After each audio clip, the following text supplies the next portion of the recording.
Morning, this is Chris And Brian. reading Sight for Wight News for Friday the 13th of March 2020. Tuesday the 17th of March. Laura and Kerry will be at Our Place Community Drop-In session at the West Wight Community Centre in Mower Place, Freshwater. Come along to say hello between 10:15 and 12 noon and enjoy a free cup of tea or coffee.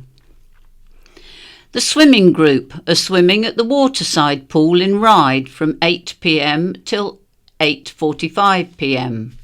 The pool is closed to the public whilst the group swims. There are male and female volunteers to help you get in and out of the pool, as well as lifeguards to ensure your safety. To join the swimming group, please call Sight for Wight first to notify us of your swimming ability. You need to register with the office at Millbrook House first to be able to swim with the group. Wednesday, 18th of March. The weekly coffee morning will be held at Millbrook House from 10 a.m. till 11:30 a.m. There will also be our low vision drop-in between 10 a.m. and 11:30 a.m. This is a weekly event to allow you to view and try the low vision equipment we have at Sight for Wight without the need for an appointment. We will be swimming at the special care session held at West Wight Sports Centre in Freshwater. The session runs from 12 noon till 1 p.m. The cost to swim is £4.20. Minibus transport may be available depending on location for a suggested donation of £2. If you're interested in joining the group, then please contact the charity, as we will need to ask some questions about your swimming ability, general health and mobility and next of kin details. Thursday the 19th of March. There will be a coffee morning at the Old Smithy coffee shop in God's Hill between 10:30 a.m. and 11:45 a.m. Our coffee mornings are run by staff and volunteers from Sight for Wight and are open to all. Refreshments, including delicious fresh cakes, are available to purchase direct from the coffee shop. The Thursday social group are meeting at Millbrook House. The group meets from 10:30 a.m. till 2 p.m. Most Thursdays, with the help of volunteers, the group enjoy a number of activities: crosswords, catching up on news and trivia, knitting and crochet. They are currently making pom-poms for a rug and will be starting on Easter decorations. This very friendly mixed group also love to chat and enjoy lunch together. Later in the afternoon, volunteers come in and read to the group on different topics. If you would like to join the group, then please contact us on 522 205. On Saturday, 21st of March, Sight for Wight is holding a low vision exhibition at New Close Cricket Ground, Blackwater Road, Newport. There will be more details later in the programme. Any other news? Accessible Activities and Services Day, hosted by and at West Wight Sports and Community Centre on Saturday, March the 14th, has been postponed due to the current coronavirus situation. A new day will be announced in due course. Dress for Less is looking for an assistant manager, Saturdays only, 6.5 hours per week, £8.72 per hour at our dress agency boutique, St James Street, Newport. Dress for Less is a 50-50 dress agency and boutique specialising in high-end ladies' fashion and occasion wear. Do you have the passion and personality to lead our team of Saturday volunteers? Your hard work and dedication will directly help the people Sight for Wight, Isle of Wight Society for the Blind, was established to support every day. For an informal chat, Prior to applying, please contact Retail Manager Debbie at Dress for Less, St James Street, Newport, 01983 523 197. Job description and application forms are available from our website www.iwsb.org.uk or from the boutique. Please note CVs will not be accepted. Post applications to Miriam Tong, CEO, Site for Wight, Millbrook House, 137 Carisbrooke Road, Newport, Isle of Wight, PO 31DD, or email ceo@iwsb.org.uk. Closing date 16th of March 2020. Interviews the afternoon of Saturday 21st of March 2020.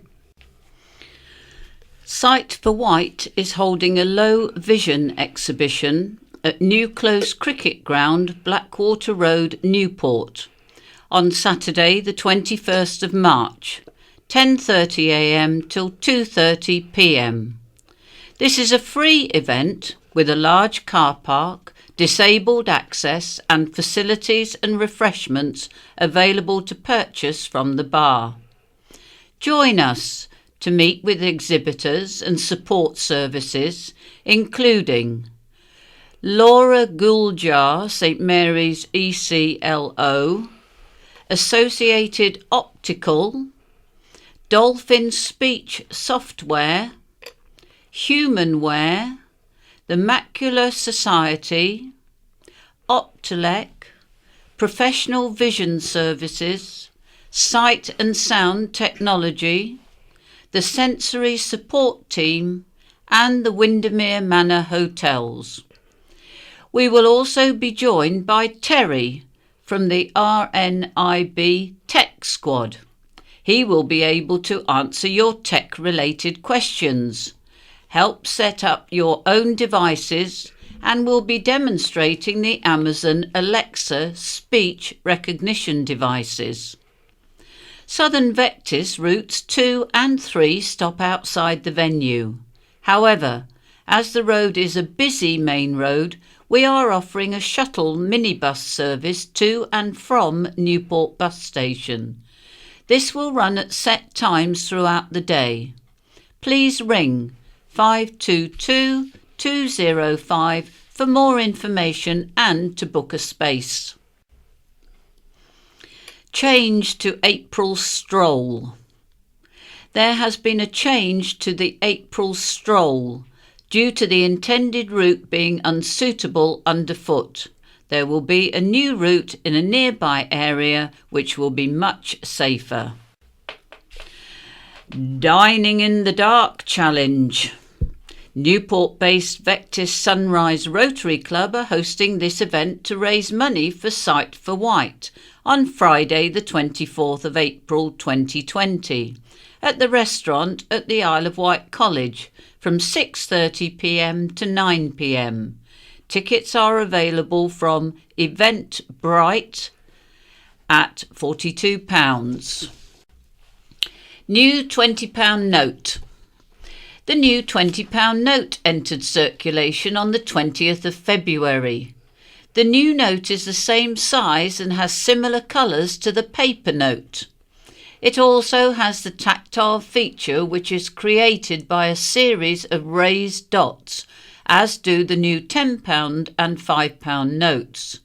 The tactile dots are in the top left-hand corner. The £20 note has 3 dots. The £10 note has 2 dots and the £5 note doesn't have any dots.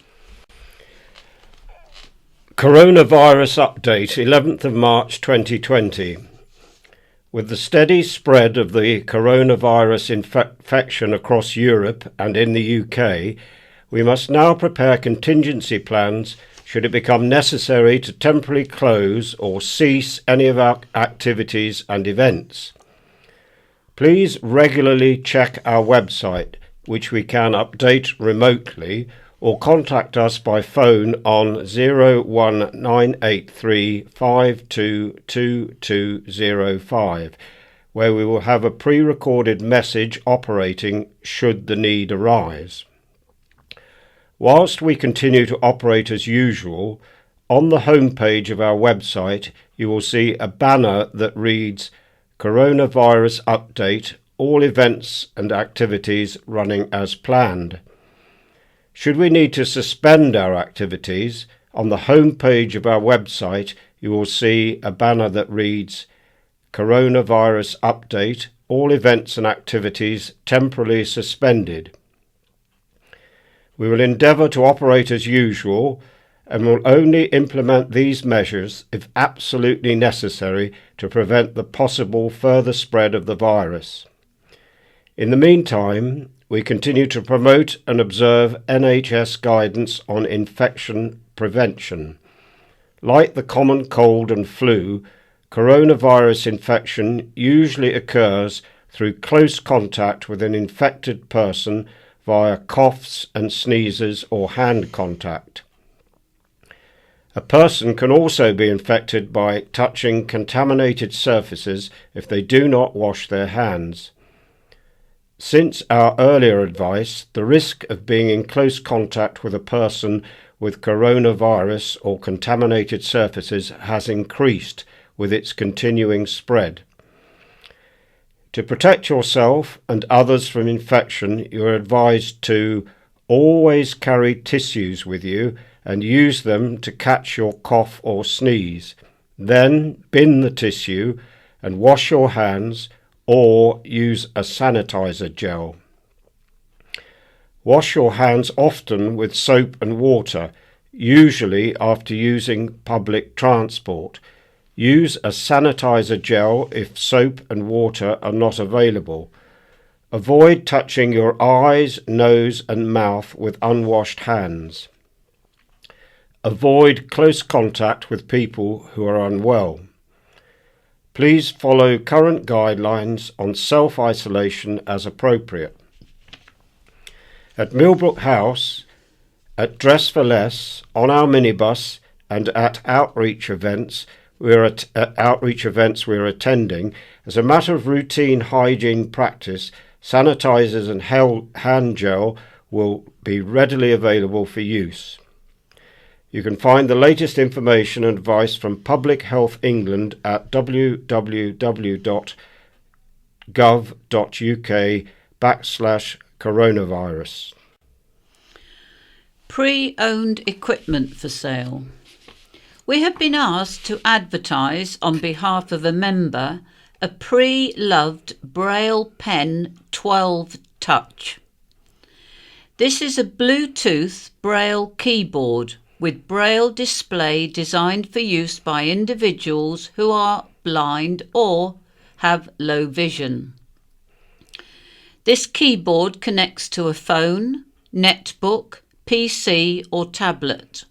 It allows the user to navigate an external device with a joystick, write SMS, browse the internet, complete 6-key entry into a Braille translator or simply type. The user can also switch between 6-dot and 8-dot Braille entries. The asking price is £100. If you are interested in purchasing this item or require more information, please call 522 205 and ask for Laura. Chris Kane, Marketing, Communications and Fundraising Manager, along with Ruth Hollingshead, Trustee, Volunteer and Member, were recent guests on Vectis Radio with Maggie and Kelvin Curry for a monthly Insight for Wight feature. You can listen to them later in the programme. This week's In Touch: Schizophrenia and Blindness, Hester Poole and Nicholas Saunderson. It's a globe-trotting episode with research from Australia, humanitarian work in Ethiopia, back to Barnsley for No Horizon, a musical about the life of Nicholas Saunderson. The view persists that blindness can lead to other senses being somehow more acute, but are they just better trained? The notion of neuroplasticity comes up in consideration of the work of our first guest, Professor Vera Morgan, head of the Neuropsychiatric Epidemiology Research Unit in the University of Western Australia. Her studies support the idea that congenitally blind, or those who become blind in their early years, are somehow protected from schizophrenia. If this is the case, could the cause of the phenomenon be harnessed to combat mental illness? We hear again from 12-year-old Hester Poole, who visited a blind school in Africa and interviewed the lawyer and disability activist Yetnebersh Nigusi, who calls going blind winning the lottery. And there are plenty of fascinating blind characters in history, but have you heard of Nicholas Saunderson? Born in Penistone in the 17th century and blinded by smallpox as a baby, he went on to become Lucasian Professor of Mathematics at Cambridge, a seat held by Sir Isaac Newton and Stephen Hawking. This fascinating character is now the subject of a musical, No Horizon. Director Andrew Loretto and leading man Adam Martin tell us about bringing a figure who may have been forgotten back into the limelight. Good morning, this is Chris and Brian reading the Isle of Wight County Press for the 13th of March 2020. The headlines: Corona crisis. First Isle of Wight case, and island gets ready for consequences. The island announced its first coronavirus case on Saturday, and the community is gearing up to deal with a worsening crisis. Specialists from Public Health England said at the weekend they were working with the Isle of Wight Council and NHS colleagues following the confirmed case. It said the individual was being treated appropriately and in isolation. Events are starting to be affected, with the Accessible Activities Day at West Wight Sports and Community Centre scheduled for tomorrow being postponed. However, the Isle of Wight Festival and Walk the Wight have said they both plan to go ahead. The Isle of Wight Chamber of Commerce has urged members worried about the effects of the crisis on their businesses to contact their human resources and legal helpline. Steve Holbrook, Chamber Chief Executive, said the tourism-led sectors of the Isle of Wight economy could be particularly badly hit, with ferries, hotels and attractions all vulnerable. Isle of Wight Council leader, Councillor Dave Stewart, urged people to keep calm, be sensible and carry on, while Isle of Wight NHS Trust Communications Head Kirk Millis Ward warned of the dangers of spreading rumours on social media. Isle of Wight teacher finding life is fine in China.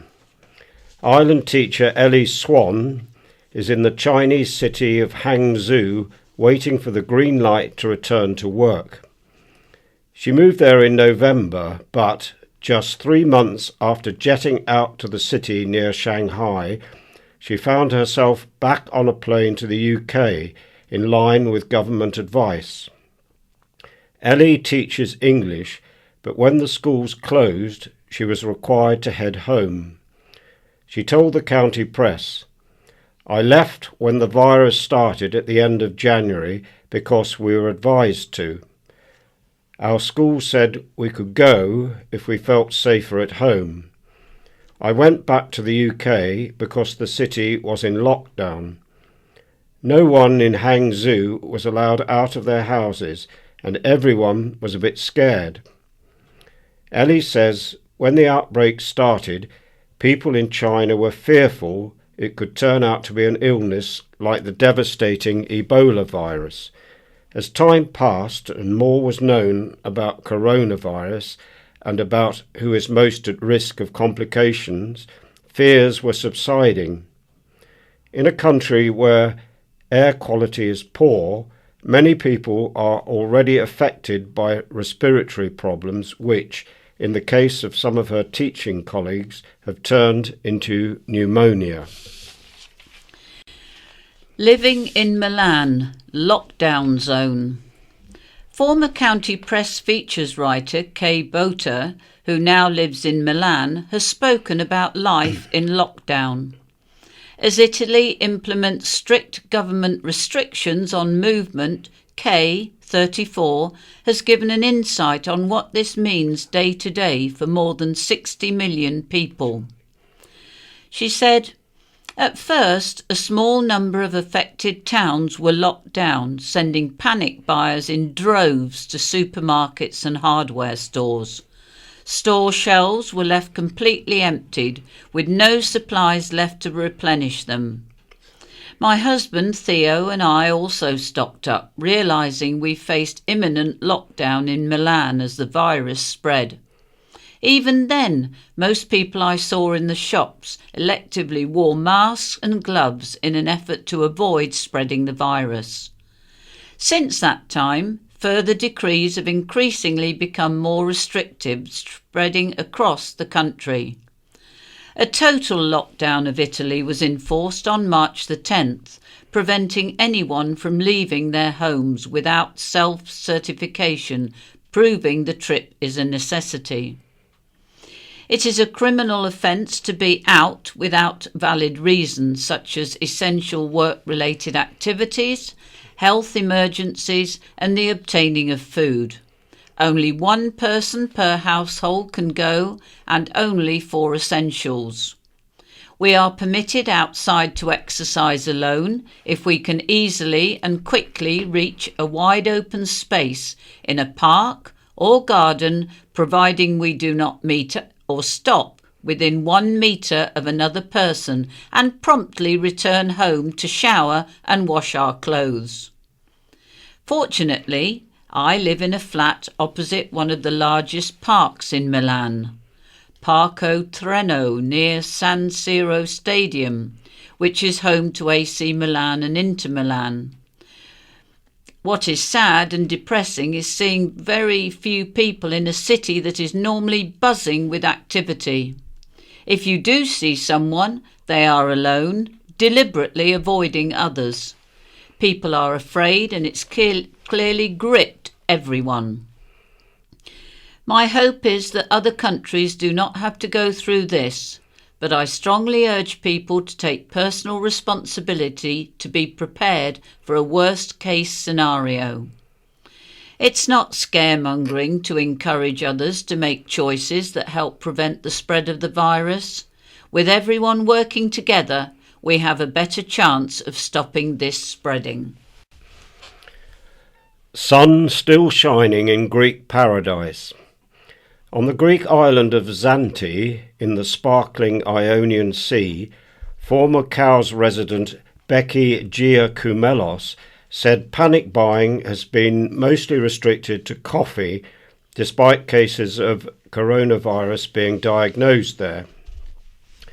Becky is based in Bochali on the east coast of the popular tourist destination of Zante, which is about the size of the Isle of Wight. She told the county press, "The sun is still shining, the shelves are stocked, and Greek hospitality continues." Last week, it was announced 4 people had contracted the virus from a pilgrimage trip to Jerusalem, and they were held in home quarantine. The schools were closed here for 2 days, and then it was announced that cinemas, sports centres, gyms, and public celebrations would close too. The extension on the school closure has been extended for another 2 weeks. Yesterday, Thursday, Greece reported its first death from coronavirus, a 66-year-old man with underlying health conditions who had been on that pilgrimage. The residents of Zante are primed not to seek help in person if they are worried that they may have contracted COVID-19. Instead, as in the UK, they must telephone to ask for advice. Becky said, "The hospital gates have been locked and we all have a number to call." Then it is case by case as to who is allowed entry into the hospital.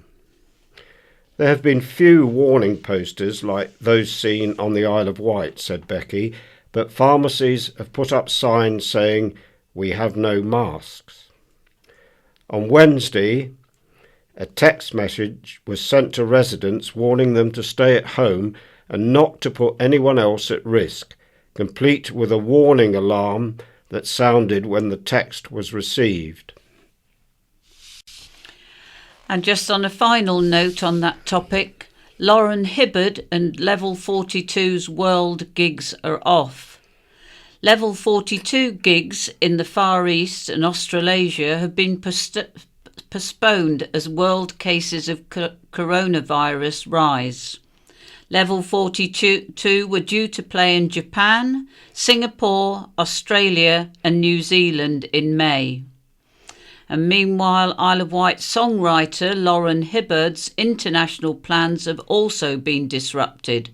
She had been due to appear at the South by Southwest Festival in Texas this month. This event has been cancelled. Master plan for Newport Harbour.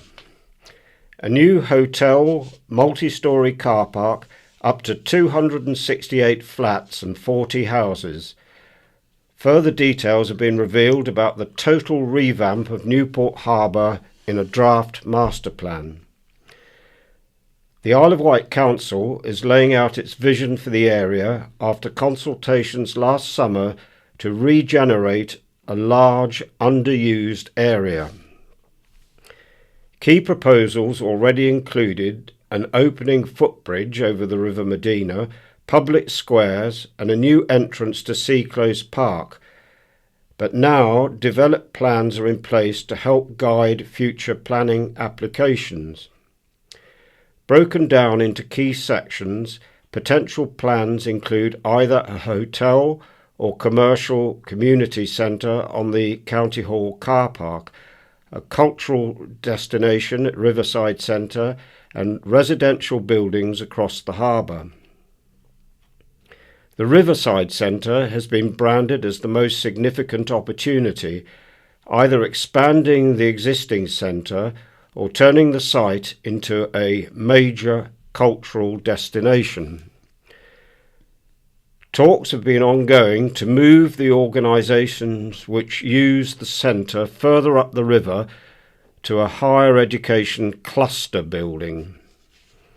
Houses and flats, some assisted living, have been outlined, with two main sites either side of the entrance to Seaclose Park on Fairley Road, disposing of Fairley Road service station. Of those who viewed the plans during the consultation period, 81% agreed or strongly agreed with the principle of new development on the east of the river. A multi-storey car park could be built on the existing space in Seaclose to encourage commuters to walk or cycle into town or across the river towards St Mary's Hospital, helping ease congestion along Fairley. Commercial marine uses around the harbour will stay, but proposals add spaces for new ventures, shops, restaurants, cafes and other waterfront activities. Financially, the Isle of Wight Council has assumed the project to be funded through private and public investment. The Council has suggested the regeneration could create 500 temporary and permanent jobs. Comments can be made on the plans until April the 20th. Bubbles added to Rainbow Run 2020. Popular fundraiser Wessex Cancer Trust's Rainbow Run is back this summer. It will be bringing bubble fun to Sandown Airport for the first time, featuring 10 giant inflatables, 5 colour stations and 2 new bubble stations, making it more chaotic and colourful than ever before. Rainbow Run Bubble Fun will take place on Sunday, July the 26th, and tickets are now on sale. Now in its 3rd year, the 3-kilometre event has so far raised more than £70,000 for islanders affected by cancer, with nearly 2,000 people taking part.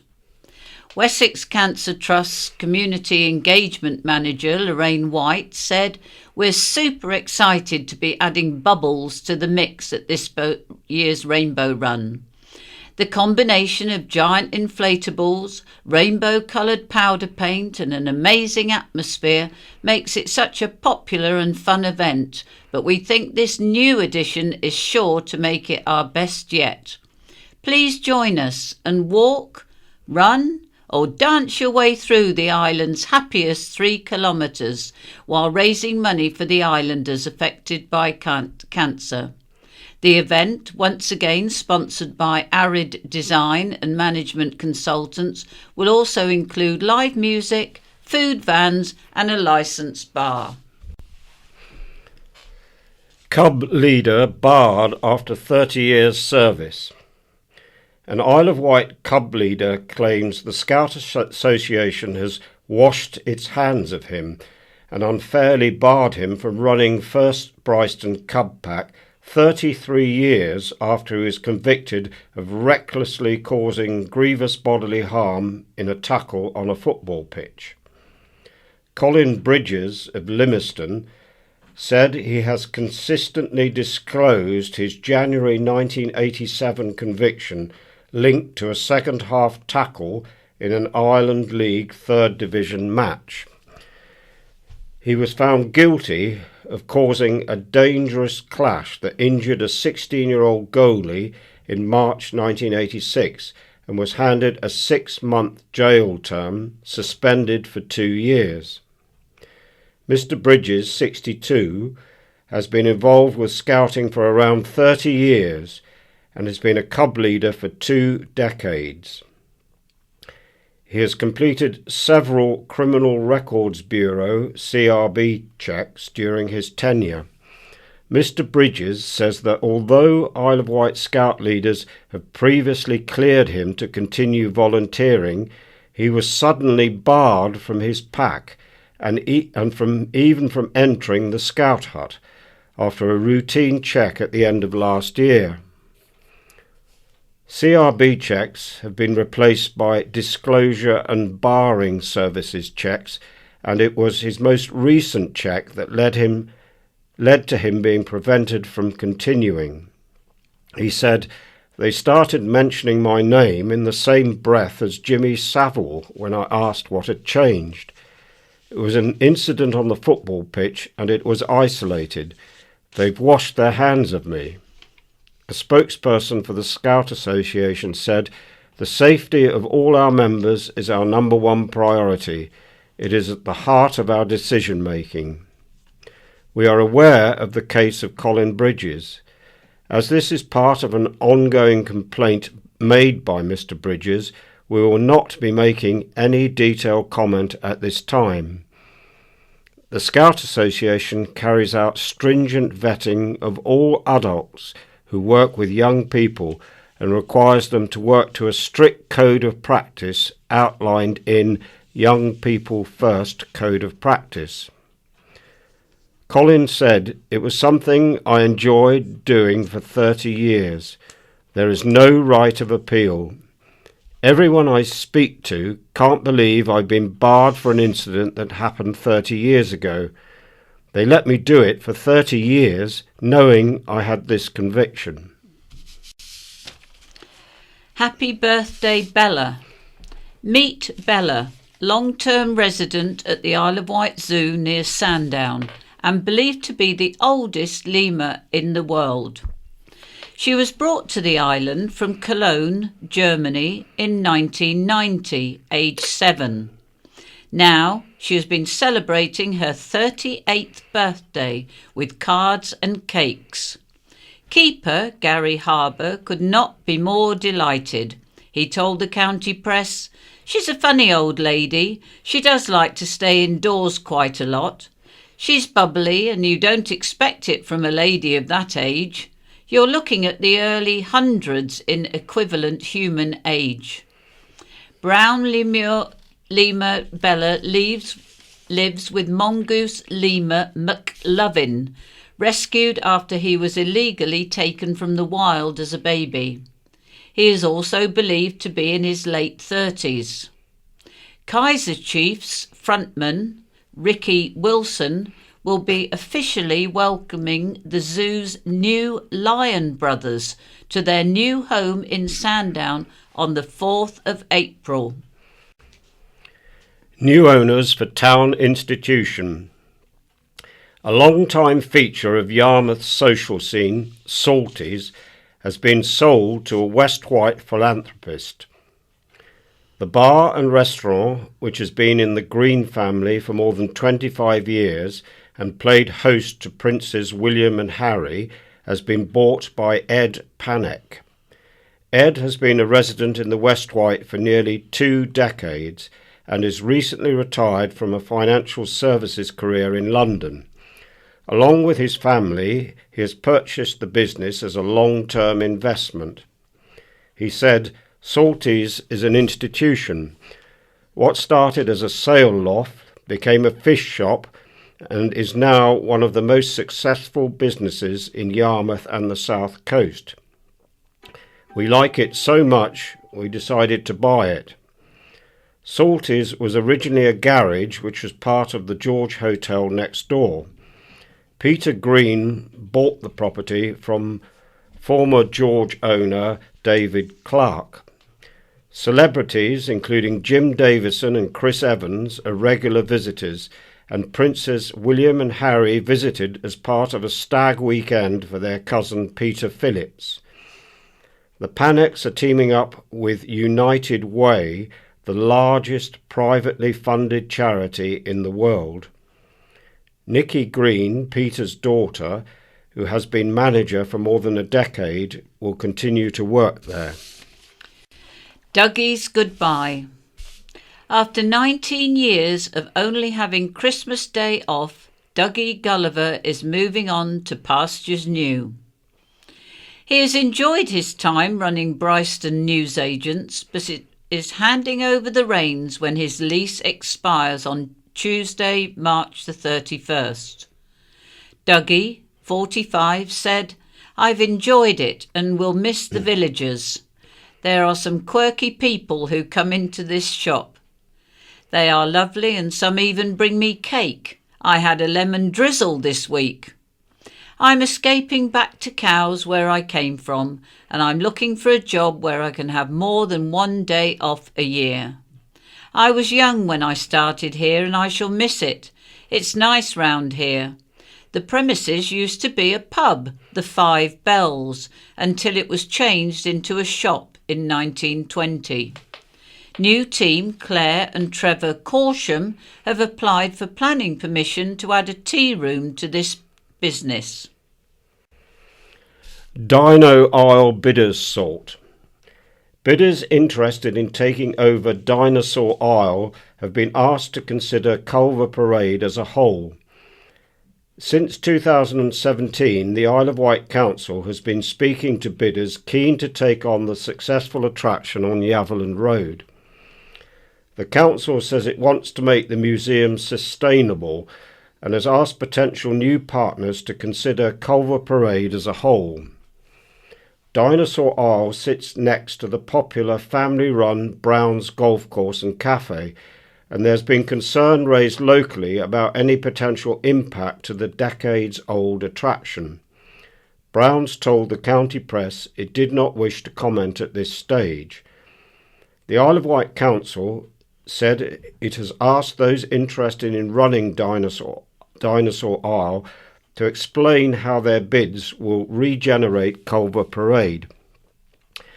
An Isle of Wight Council spokesperson said, "The procurement exercise is focused on the Dinosaur Isle site and securing a sustainable future for the collection and museum facility. bidders were asked how their proposal might support the wider regeneration of the Culver Parade area. The exercise is being operated as a dialogue with interested parties, and any requests by bidders to extend the scope of the project would need to take full account of any existing or historic uses in the area. The dialogue discussions with bidders need to remain confidential until a preferred partner is identified, and with their agreement, further detailed discussions, potentially involving other stakeholders, can take place before a final agreement is reached. Wonderful Women. International Women's Day brought together leading islanders in transport, commerce, politics and freezing cold water on Sunday. Campaigners from the Solent Women Against State Pension Inequality, WASPI, supporters group used the annual day to renew their call for the government to reconsider its changes to the state pension for island women born in the 1950s. And Islander Sofa Neary, the Director of E-Commerce and Digital Retail Transformation at Boots, released a video in which she called for everyone to work together to promote equality. She said, "I hate the fact that we need days like these. When little boys assert themselves, they're called leaders. When little girls do the same, they're called bossy. I am not bossy. I am the boss of Boots.com. Meanwhile, charity Wight Dash, which supports Isle of Wight women through trauma, ran sea swims on Sunday to raise funds alongside WOW, the Women's Centre in Newport. An all-female team has been revealed ahead of August's Isle of Wight Garlic Festival, which takes place at Newchurch. Laura Stocker, who has headed up the event for 14 years, is joined by Madeline Holmes, Rebecca Finch and Zoe Stroud. Southern Vectis gathered its female employees together to show how it is bucking the national industry trend. Almost a quarter of its bus driving team is female. Red Funnel signed the Women in Maritime Pledge and intends to achieve chartership by June 2020. The charter, developed by Maritime UK, creates a framework to challenge companies to make progress on fairness, diversity and inclusion within the sector. This month, Red Funnel Group attained Executive Board Gender Equality when it appointed Liana Lakes as Operations Director, joining Chief Executive Fran Collins and HR Director Debbie Reid to make up a 50% female Executive Board of Directors. Pupils show wordcraft. Students were abuzz at this week's Isle of Wight Inter-School Spelling Bee. With 17 primary schools involved, it proved a marathon of spelling.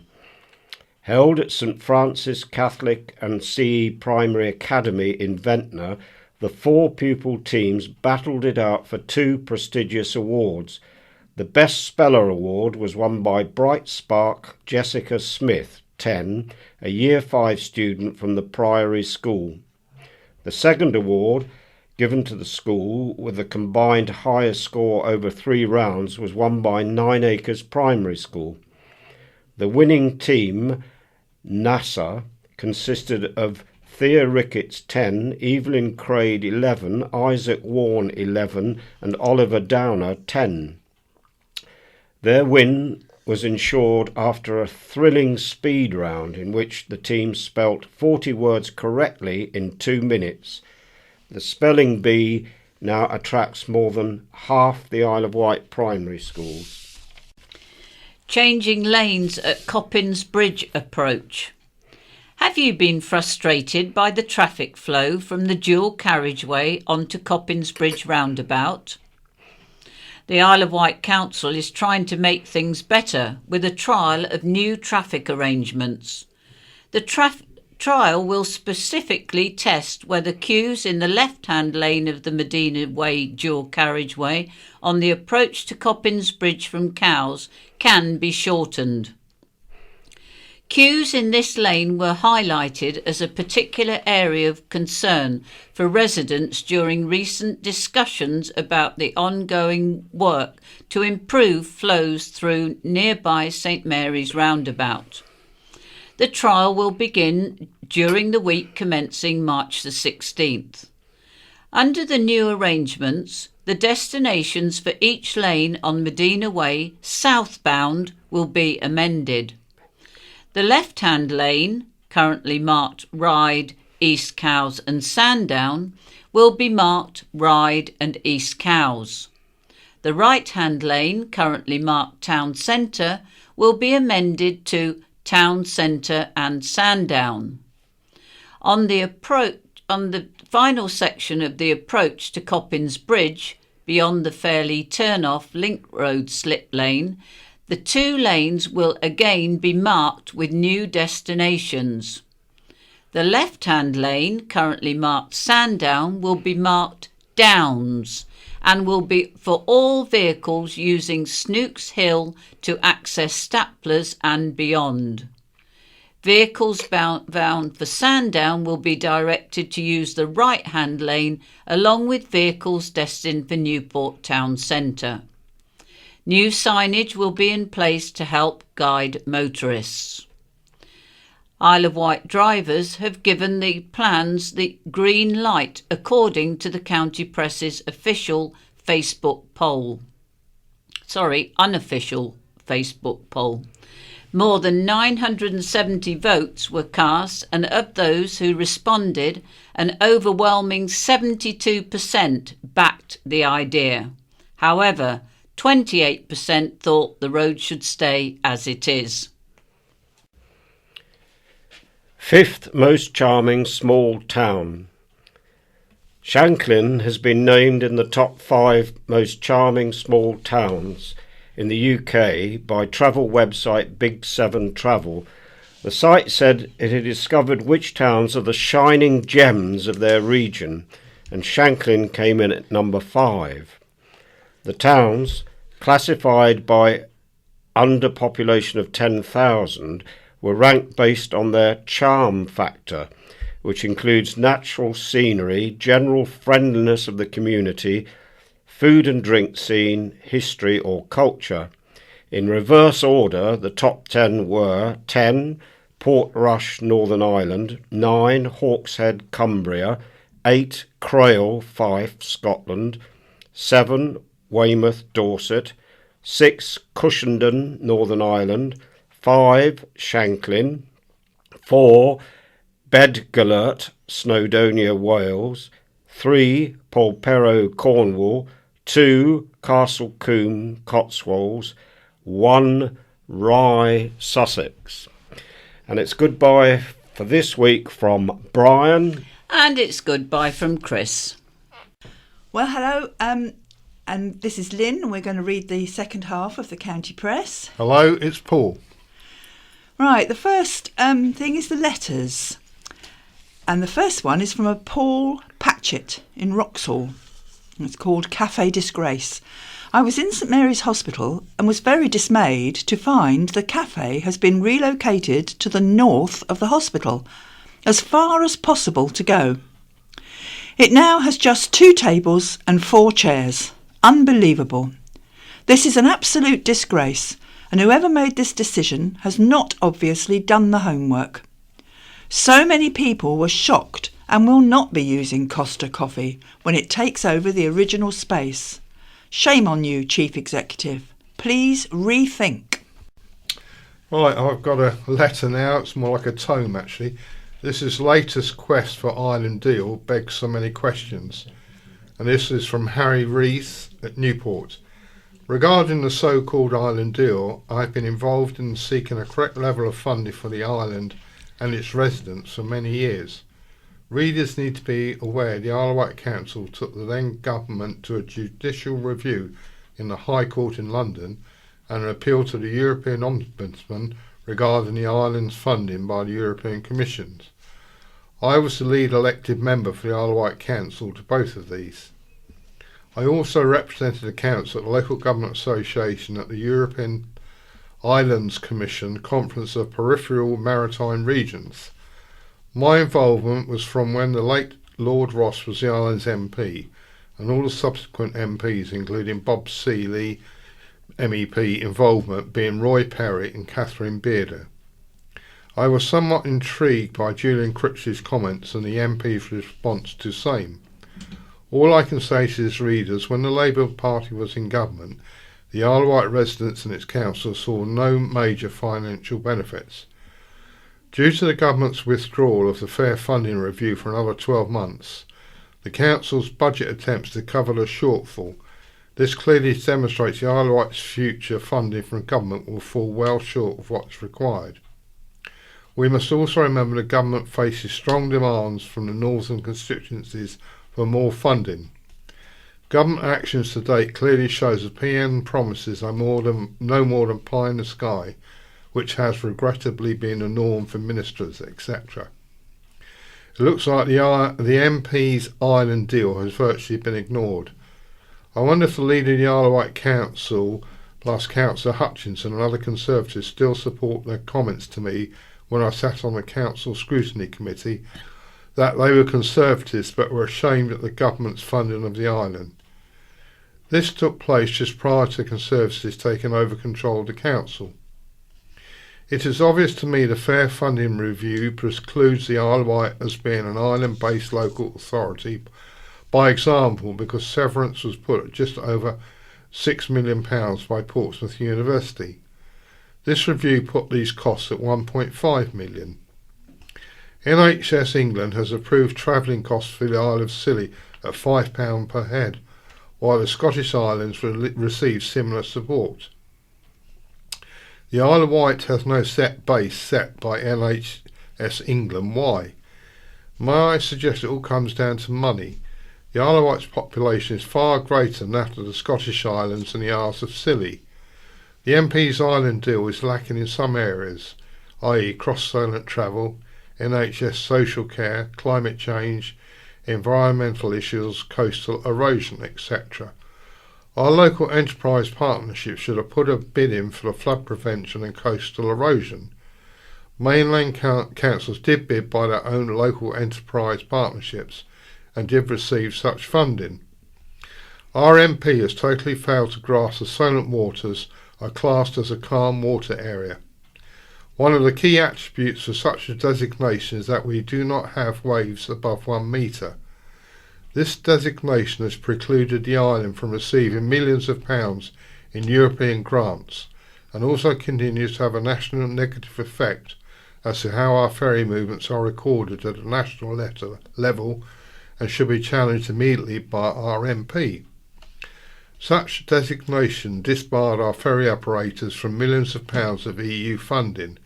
As our MP says, our ferry operators did not receive the preferential funding granted to the Scottish operators and the Isles of Scilly.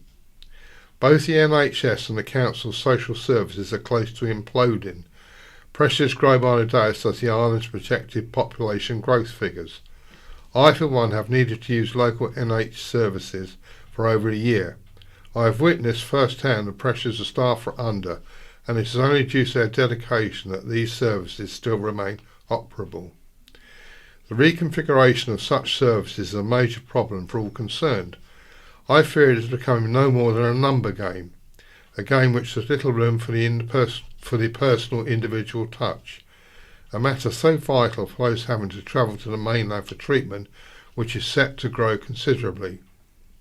Finally, the Isle of Wight Council was offered the opportunity to present a petition to the European Parliament over all of these issues. This was in progress until the control of the Isle of Wight Council passed the Conservatives. This was a major oversight by Conservatives, as such a petition did have the support of the then government and would have put the European Commissioners under extreme pressure.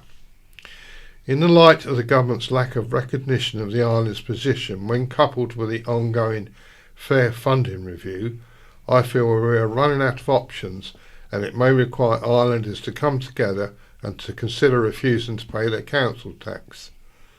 Illegal, I know, but what options do we have?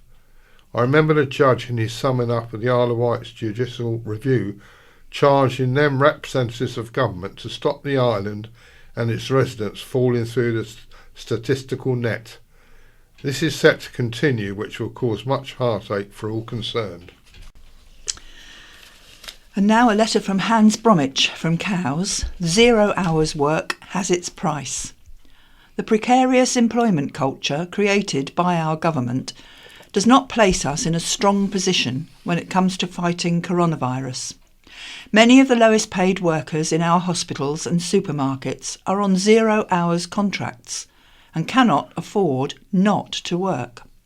If they feel a little unwell, many will feel inclined to still struggle into work, which, along with hospital outpatients, perhaps not displaying any symptoms, is how our hospitals can become a source of unintended coronavirus infection, with those with very mild symptoms passing the virus on to more at-risk groups. It is why very tight controls are needed until such time as a vaccine is widely available. In the meantime, social distancing, along with rigorously following hygiene advice, is perhaps the only weaponry we have as a protective shield.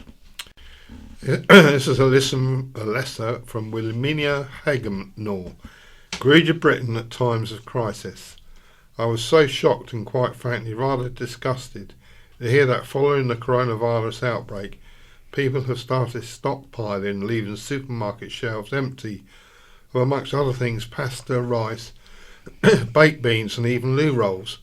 It shows how self-centred and inconsiderate people are when they are faced with uncertainty. To what lows do people go when they can only think of themselves, grabbing as much stuff as they can and not being prepared to share with others? Not giving a thought about people who may not have a car to transport loads of food, or people who simply cannot afford to buy in bulk and have to rely on their daily trip to shops for their meals. I hope shops are taking some responsibility in allowing customers only to take limited numbers of a certain item in one shop. Although this is difficult to police, as people can come in several times or send several members of their family to get their stash. Not only is this bizarre onslaught on the shops off-putting, it also shows that slogans used during the Brexit campaign, that people wanted the old England back or their country back, while basically implying that post-Brexit Britain would be a much better place to live, did not mean a thing. The shopping frenzy and egotistic behaviour of the last couple of days have made that abundantly clear. Even after Brexit and without an EU to blame, Britain has still not become great again. Instead, at this moment in time, the G in GB may well stand for greedy, grabby or even grubby. And now a letter from Jonathan Bacon in St Helens. We deserve better. We have just seen another council budget and another parade of cuts, accompanied by claims that it's all for the good of the island. It isn't. How can it be? This island deserves better. So how do we do the best for our island? There are many good things about the island, but one thing we're not good at sometimes is working together towards a positive common goal. Unfortunately, this is perhaps seen more than anywhere else in the field of our local politics. However, we need to deal with this before it's too late. What we desperately need is a strong, unified council that works in the interests of island residents and businesses, rather than continuing with the current situation. In 2013, no one political group gained a majority at the local council elections. That's not a bad thing if groups are prepared, willing and able to work together towards common goals. But that didn't happen. The Conservatives openly declared they would oppose, and within the ruling group there were factions driven by personal ambition that led to splits. Efforts to introduce more democratic governing structures to the council failed as a result of that opposition and division. Sadly, this happened at a time where, due to the continuing failure of central government to recognise we are an island, with all the resource implications that carries, The future of the council was on the cliff edge. In my time as council leader, I attempted to address this situation, but when you can only rely on 13 of 40 of your colleagues to work together, there is not much you can do. Now, of course, we have ruling administration that commands a clear majority, but they seem to be more interested in standing behind the battlements of that position rather than working to do something for island people. Perhaps this is because they, like me, fear that we have already gone over the edge of the cliff, and they think that this is the best stance in the circumstances. I would instead argue that now more than ever we need the strength that unity and common purpose can give, and that we need to get away from divisions and partisan stances. While such remain, we will keep plummeting downwards. Without them, maybe we have a chance. However, the worry must be that the raw material to achieve this necessary change just doesn't seem to be there. Currently, we have 7 different groupings in County Hall, and that doesn't include the Green Party or the Labour Party, who currently have no elected councillors. An election is just over a year away. Obviously, we need able and committed individuals representing all facets of our community to come forward, whether they be party members or apolitical. I would suggest that in addition to that, they need to unite under the banner of a clear, simple pledge to work together for the island over and above all other considerations. Such a pledge, if honestly made and adhered to, could be the route to bring together the people and ideas we need, in order for us to have a chance of dealing with the mess we are in. We also have the problem that those few people who retain an interest in local politics, many say, why would I want to be part of that system? Well, it's not going to change unless people are prepared to do something about it. Unless we want to lose our own local government, we as an island need good people to come forward to work together to get something done. Complaining achieves little, and just letting the old factional interests continue on in the way that has got us to where we are now will achieve even less. We definitely deserve better. Let's see if we can get what we deserve. Hopefully we haven't done that already. There's a letter here from Harbour Trust Major Concerns. It's from the trustees at Bembridge Harbour Trust, BHT. BHT is sure Mr Knocker, County Press of 6th of 3rd, speaks with good intentions, but he seems ill-informed about BHT's actions. Harbour legislation and possible consequences of Mr Thorpe's harbour housing planning applications. BHT shares the objectives of a harmonious and sustainable future for our harbour and the communities that rely upon it. It will support any owner's action that is both lawful and genuinely beneficial, but cannot turn a blind eye to any potential wrongful application of funds rightfully belonging to the Harbour Company. A 1963 Bembridge Harbour Act is absolute. The harbour's income must only be used for the harbour's legitimate running costs, including directors' remuneration and return on share capital. Show Us the Books is not a BHT campaign, but like the GMB union's concerns, it shares common ground seeking reasonable transparency in line with the government's own guidelines to all statutory harbour authorities, guidance the Thorpes declined to abide by.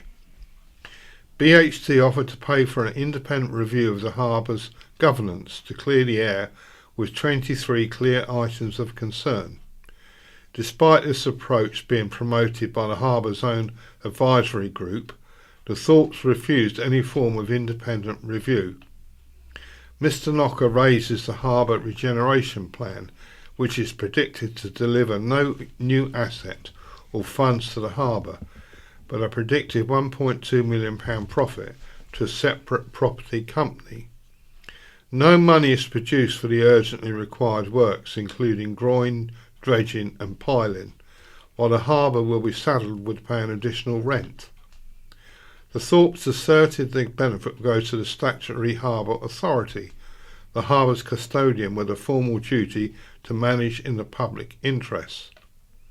All BHT's efforts concerning the S106 have all been pro-harbour to ensure the delivery from the scheme of public benefit to the statutory harbour authority.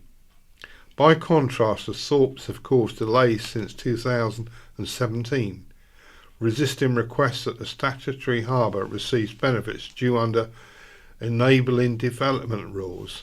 They have repeatedly redrafted the S106 agreement in favour of the development company, which, if accepted, will be at significant cost to the statutory harbour authority. BHT has addressed these concerns to relevant local and national authorities.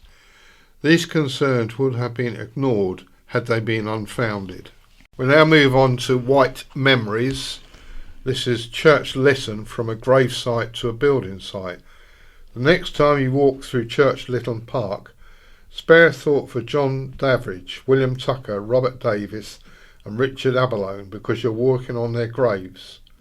And what's more, they're not alone. More than 1,200 other men, women and children are buried alongside them. Today, as we stroll to Morrison's or the library through the park, we are walking through what was once a graveyard for generations of the men, women and children of Newport. Each one of them is a real person, and each one has a story to tell. Using the above four names, they were picked at random. Just a few minutes on the internet reveals John Daveridge was a Newport baker who in 1830 died at Coppin's Bridge due to a fall which fractured his skull, and William Tucker was the landlord of the Crown and Sceptre pub next to the Guildhall. He died in 1858, just aged 41.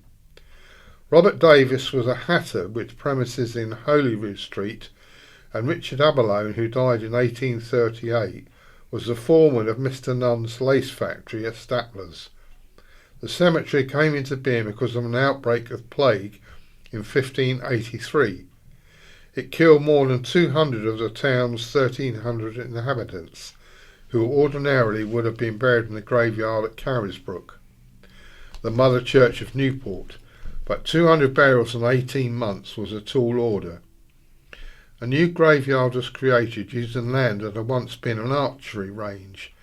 It became Church Lytton Cemetery, the church being St Thomas's and Lytton being the Saxon name for a graveyard. A full list exists of all 1,202 burials from 1670 to 1858, when the graveyard closed, following the opening of the new Mountjoy Cemetery. From then on, the cemetery stood unused and forgotten, apart from the occasional pre-booked interments in family vaults. They ceased in 1897, when the cemetery was finally closed and the gates locked. In October 1941, Britain was at war and the government declared an urgent need for scrap iron and railings for making munitions. The county press declared Newport has a wealth of such scrap, including the railings which border the old cemetery in Church Lytton. And although no one would like to see them go, they must if the nation requires them to build tanks.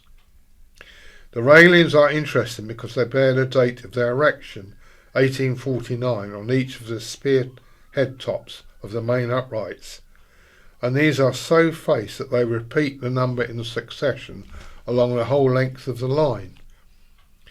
If these railings have to be sacrificed, it may prove the first step in carrying out the suggestion that the headstones should be removed and placed around the walls and a site laid out as a pleasure garden.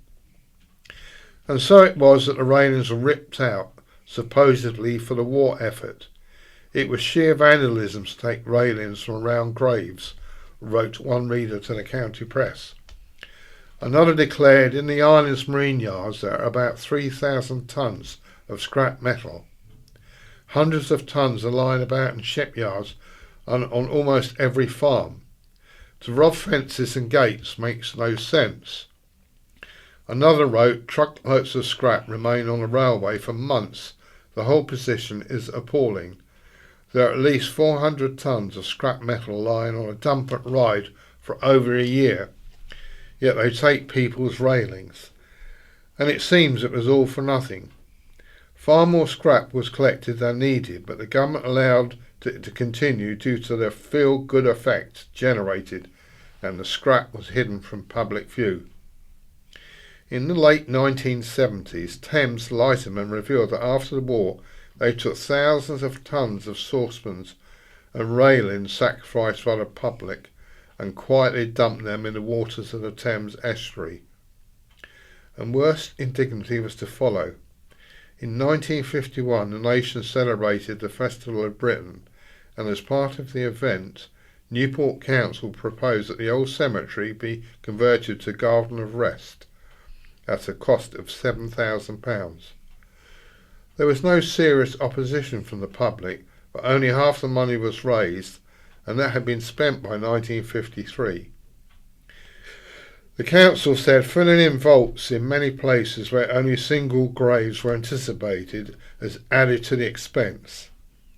In 1955 the money was found to finish the job.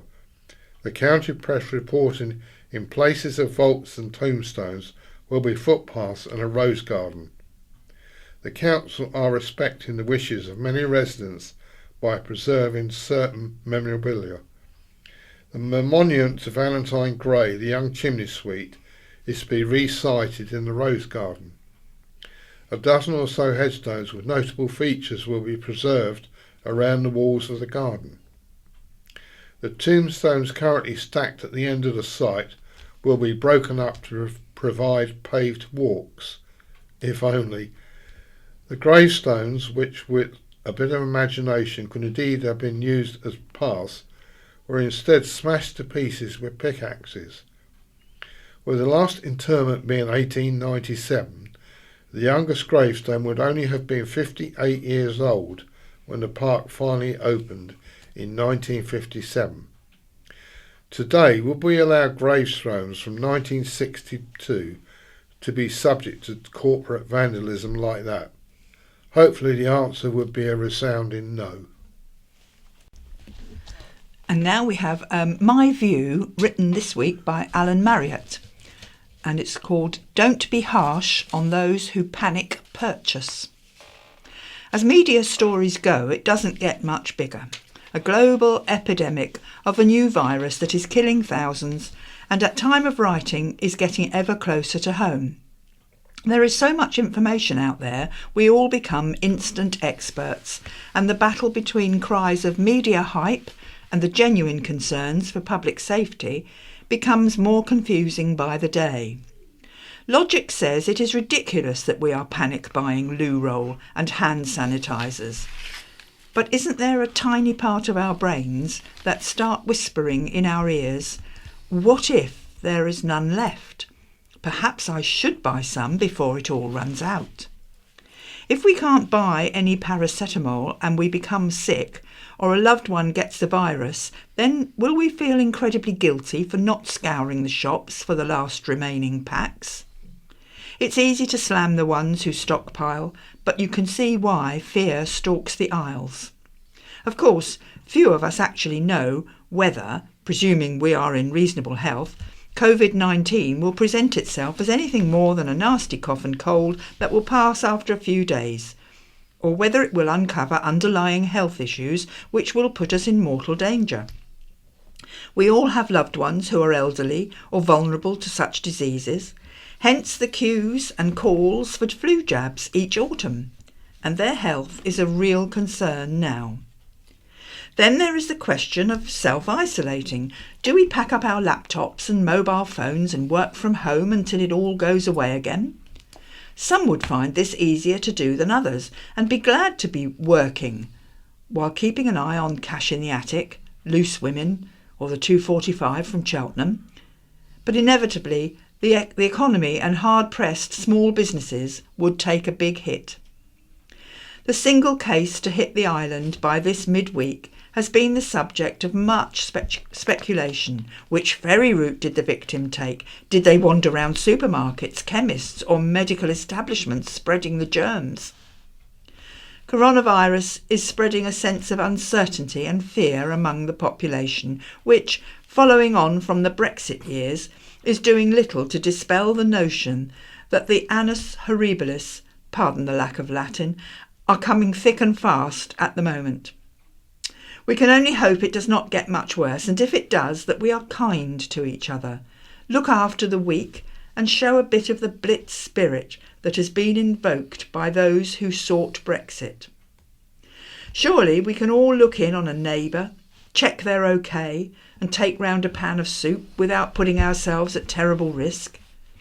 After the storm season, divisiveness of the leaving of the European community, and now this, it really has been a winter of discontent. Let's hope for a glorious summer to send the blues away. Now move on to local bits of information around the island. At South Wight, the next Bradin WI meeting is on Thursday at 7 o'clock in Bradin Town Hall. Joan Early will demonstrate how to make PIMS. Refreshments, raffle, all welcome. For more information, ring Jeanette Edmonds on 406 184. Jeff Mazo will give a talk entitled Ventnor in Old Maps at Ventnor Arts Club on Monday. Doors and bar open 6:30pm for 7:30pm start.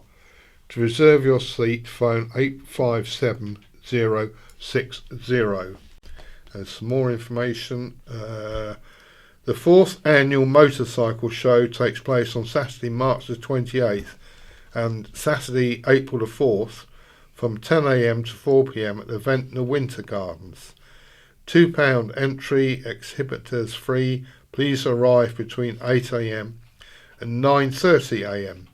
For more information, contact show manager Keith Hadfield on 730 559. There's West Wight, couple of things. Entries night for Freshwater Horticultural Society Spring Show will be held at Freshwater Methodist Church Hall on Wednesday between 6:30pm and 8:30pm. All winners of last year's cups are asked to return them. The show is next Saturday, March the 21st, all welcome. A presentation of short films hosted by Paul Windridge will take place at Freshwater Piano Cafe on Wednesday at 7:30pm. The evening is entitled See Here, with backing by Pam Wedgwood on piano. The Bay Whalers, supported by Freshwater Bay Residents Association, will perform a charity Victorian musical comedy production entitled Freshwater Frolics at Hope Church Hall, Guys Road, 7pm on March the 27th and 28th. Tickets are £6 from Orchards, Freshwater Bay and the Cabin, Freshwater.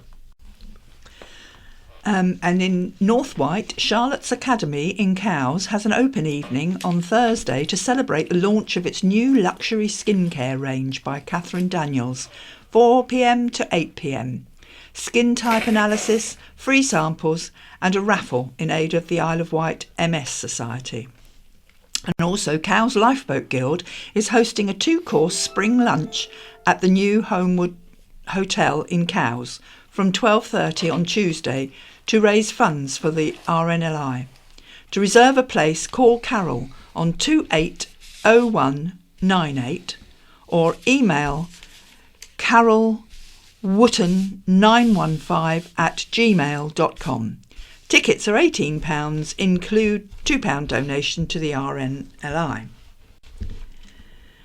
A bazaar will be held on Thursday, 9am to noon at Bembridge Village Hall. Stalls include handmade crochet and cards, homemade jams and biscuits, handmade jewellery and crafts. Free entry with donations to help the heroes, all welcome. And in Ryde, the Rainbow White Singers meet on Wednesday at All Saints Church Hall, Ryde, 1:30 to 3:30, £4 a session, including refreshments. For more information, call Ada Coleman on 868 546. Volunteers were thanked for their hard work and dedication at a tea party in their honour hosted by the East Cowes Mayor, Councillor Jane Rann. She welcomed around 80 guests representing some 30 voluntary groups to the event at East Cowes Town Hall. East Cowes Town Clerk Sue Chilton said, all age groups from the community were represented, from Beavers and Rainbows to the RNLI, Red Cross and Age UK. The Mayor thanked everyone for their dedication, time and commitment, which she said was invaluable, and without which the East Cowes community would be a much poorer place. A good time was had by all, and the volunteers who attended said how nice it was to be recognised in this way. Finally, to round off all proceedings, the Mayor, on behalf of East Cowes Town Council, presented each volunteer with a certificate of appreciation for all their hard work and commitment. Folk rockers to perform show at Key Arts. Folk rock royalty is coming to the island next week. Steel Eye Span's legendary fiddle player Peter Knight and Bellowhead founder John Spears, considered to be one of the most gifted melodian players in the country, will be playing at Key Arts on Wednesday as part of a 28-day UK tour. Masterminded by the organisers of Folk East Festival and originally intended as a one-off performance, their partnership has endured and strengthened since the first concert in 2016. Wild Night, as part of the Steel Eye Span's classic 1970s lineup, helped invent a brand of folk rock that is still influential today. Spears has had an equally profound impact on the landscape of traditional music after the last 2 decades. Tickets are on sale at Key Arts. And the Blues Rockers to play Experience 1970. 50 years after they took the 1970 Isle of Wight Festival of Music by storm, British blues rock pioneers 10 years after will play at Experience 1970. They will be back at the iconic original site this September with classic rock offerings such as I'm Going Home, Love Like a Man and I Can't Keep From Crying. They enjoyed great commercial success between 1968 and 1973 and also appeared at Woodstock in 1969. Still touring to enthusiastic crowds today, they were led by inspirational guitarist Alvin Lee, who died 7 years ago but still boast 2 original members, Chick Churchill on keyboards and Rick Lee on the drums. They are joined by critically acclaimed lead guitarist Marcus Bonfanti and respected bass player Colin Hodgkinson, who has collaborated with greats such as Bill Wyman, Alexis Corner and Gary Moore. It's the second original 1970 artist coup in as many weeks for the chief organisers and promoters Chris Hewitt and Andy Sharrocks, following the signing of Moody Blues' John Lodge. Chris said, I have been on the trail of 10 years after for some time, and we are delighted they will be playing at East Afton Farm in September. Famously, love was in the air for the band back in 1970. Chick Churchill fell in love with the landlord's daughter at the mansion the band was staying at on the island. They ended up together and were married for 25 years. It is sure to be an emotional return to the site when Experience 1970 will take place on September 4th, 5th and 6th. On the Friday, Ian Matthews, who played the inaugural 1968 Isle of Wight Festival as part of Fairport Convention, will appear with Andy Roberts, who played in 1970 as a member of the Liverpool scene. They played together for 37 years as Plainsong and will rekindle that fine folk rock collaboration. The anniversary festival bill also features Jackie McShee's Pentangle, Groundhogs, Nick Turner of Hawkwind, Arthur Brown and Dick Taylor of the Pretty Things. Josh creates art from driftwood. A West Wight artist is helping to keep the beaches clean by turning driftwood into unique paintings. Josh Hibbard, 28, of Freshwater Bay, has only recently started creating his driftwood art and currently has some of his paintings on display locally at the Piano Cafe. Josh, a gardener and garden designer, said, I've always enjoyed painting and drawing, but never really done a lot with it, other than the odd sketch and doodle every now and again. But now I've found a real passion for my driftwood art, as it incorporates walking our beautiful beaches and then creating something completely unique in my own style on the wood. Plus, of course, it's helping to keep our local beaches clean of some of the debris and rubbish that washes up. While I forage for driftwood, I always aim to bring back as much plastic as I can. After collecting some large pieces of driftwood, I realised painting on it could create something really interesting. I started by painting seascapes and fell in love with the texture and uniqueness of each piece of driftwood. My favourite piece of work to date is the RNLI Fighting the Storm.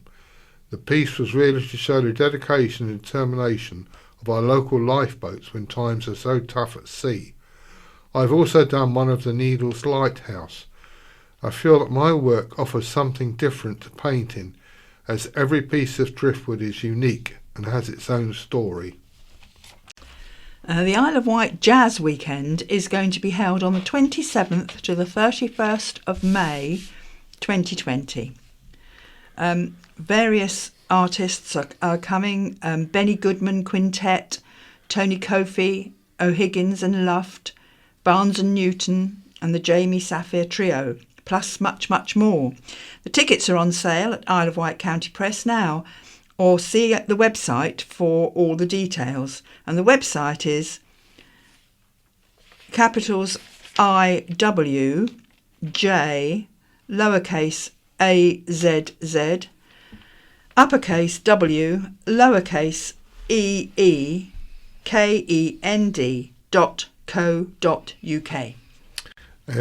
Some shows coming on at Shanklin Theatre. On Wednesday the 25th, the Russian State Opera presents Aida, 7:30. And at 30th and 31st at 6:30 is Orpheus Rocks.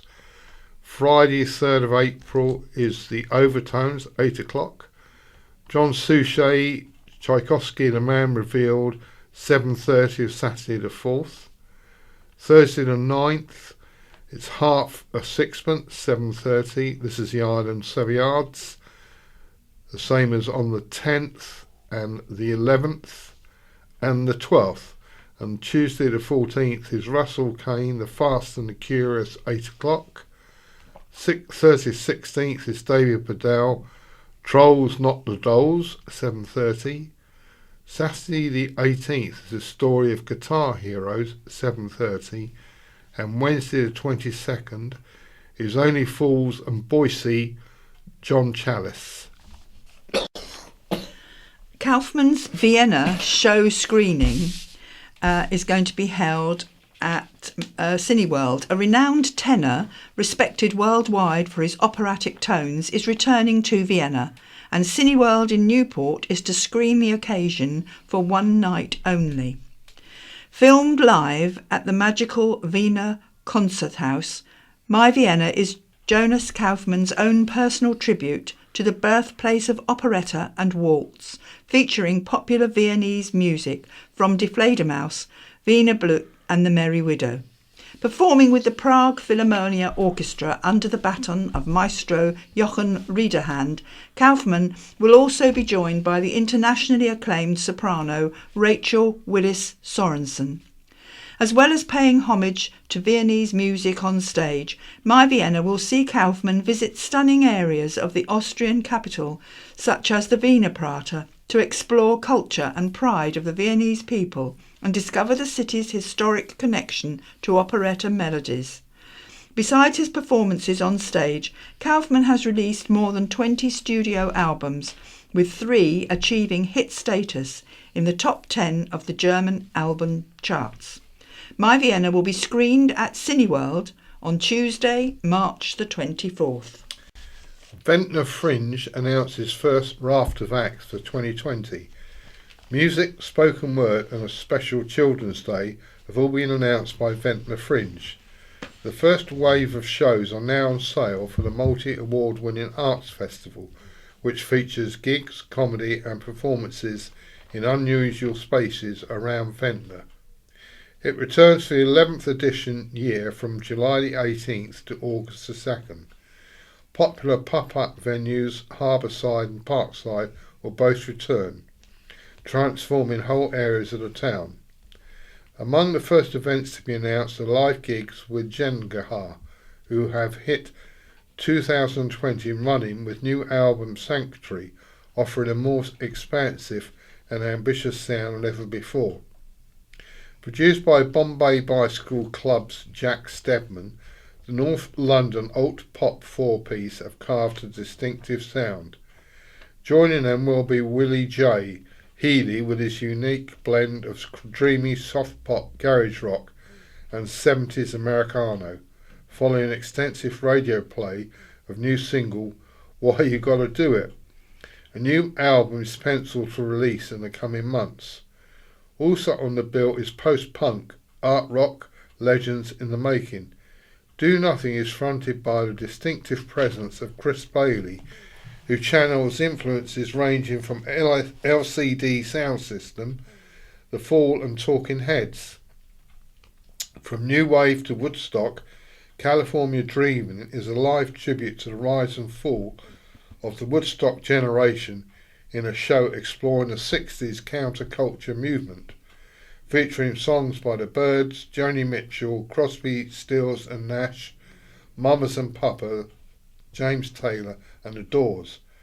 Spoken word poet Luke Wright brings his new show The Remains of Logan Dankworth to the Magpie, the Fringe's big top in Ventnor Park.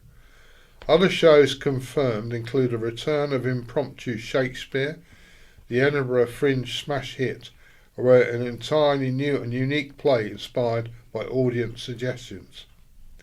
Double Edinburgh Comedy Award nominee Ara Shah returns to host Pick of the Fringe, showcasing a new selection of fast and rising comics. For the younger members of the family, a new Sunday Fun Day is being launched, featuring award-winning children's presenter Andy Day and his Dino Rap Show, alongside street dance workshops, circus skills, soft play and giant games. Collectively, the announcement makes up just over 5% of the full programme. Tickets for these events are now on sale at vfringe.co.uk or in person from Ventnor Exchange, Church Street, Ventnor. Nancy celebrates in style. A woman who fell in love with the Isle of Wight during regular visits with family and friends has celebrated her 100th birthday. Nancy Bobby Cole was born in Northampton on March the 10th, 1920, enjoying her childhood alongside older sister Kay. Bobby served in the Land Army during the war at the private gardens of the Spencer family estate in Northamptonshire, later the home of Lady Diana Spencer. She met her soon-to-be husband Bill, the proprietor of a private car hire firm, in 1944, and the couple were married in Bedford the following year. They had 3 children together, Penelope, Jonathan and David, who were all brought up in Bedford. After the war, Bobby became a teacher for children with special needs and remained in education until her retirement several decades later.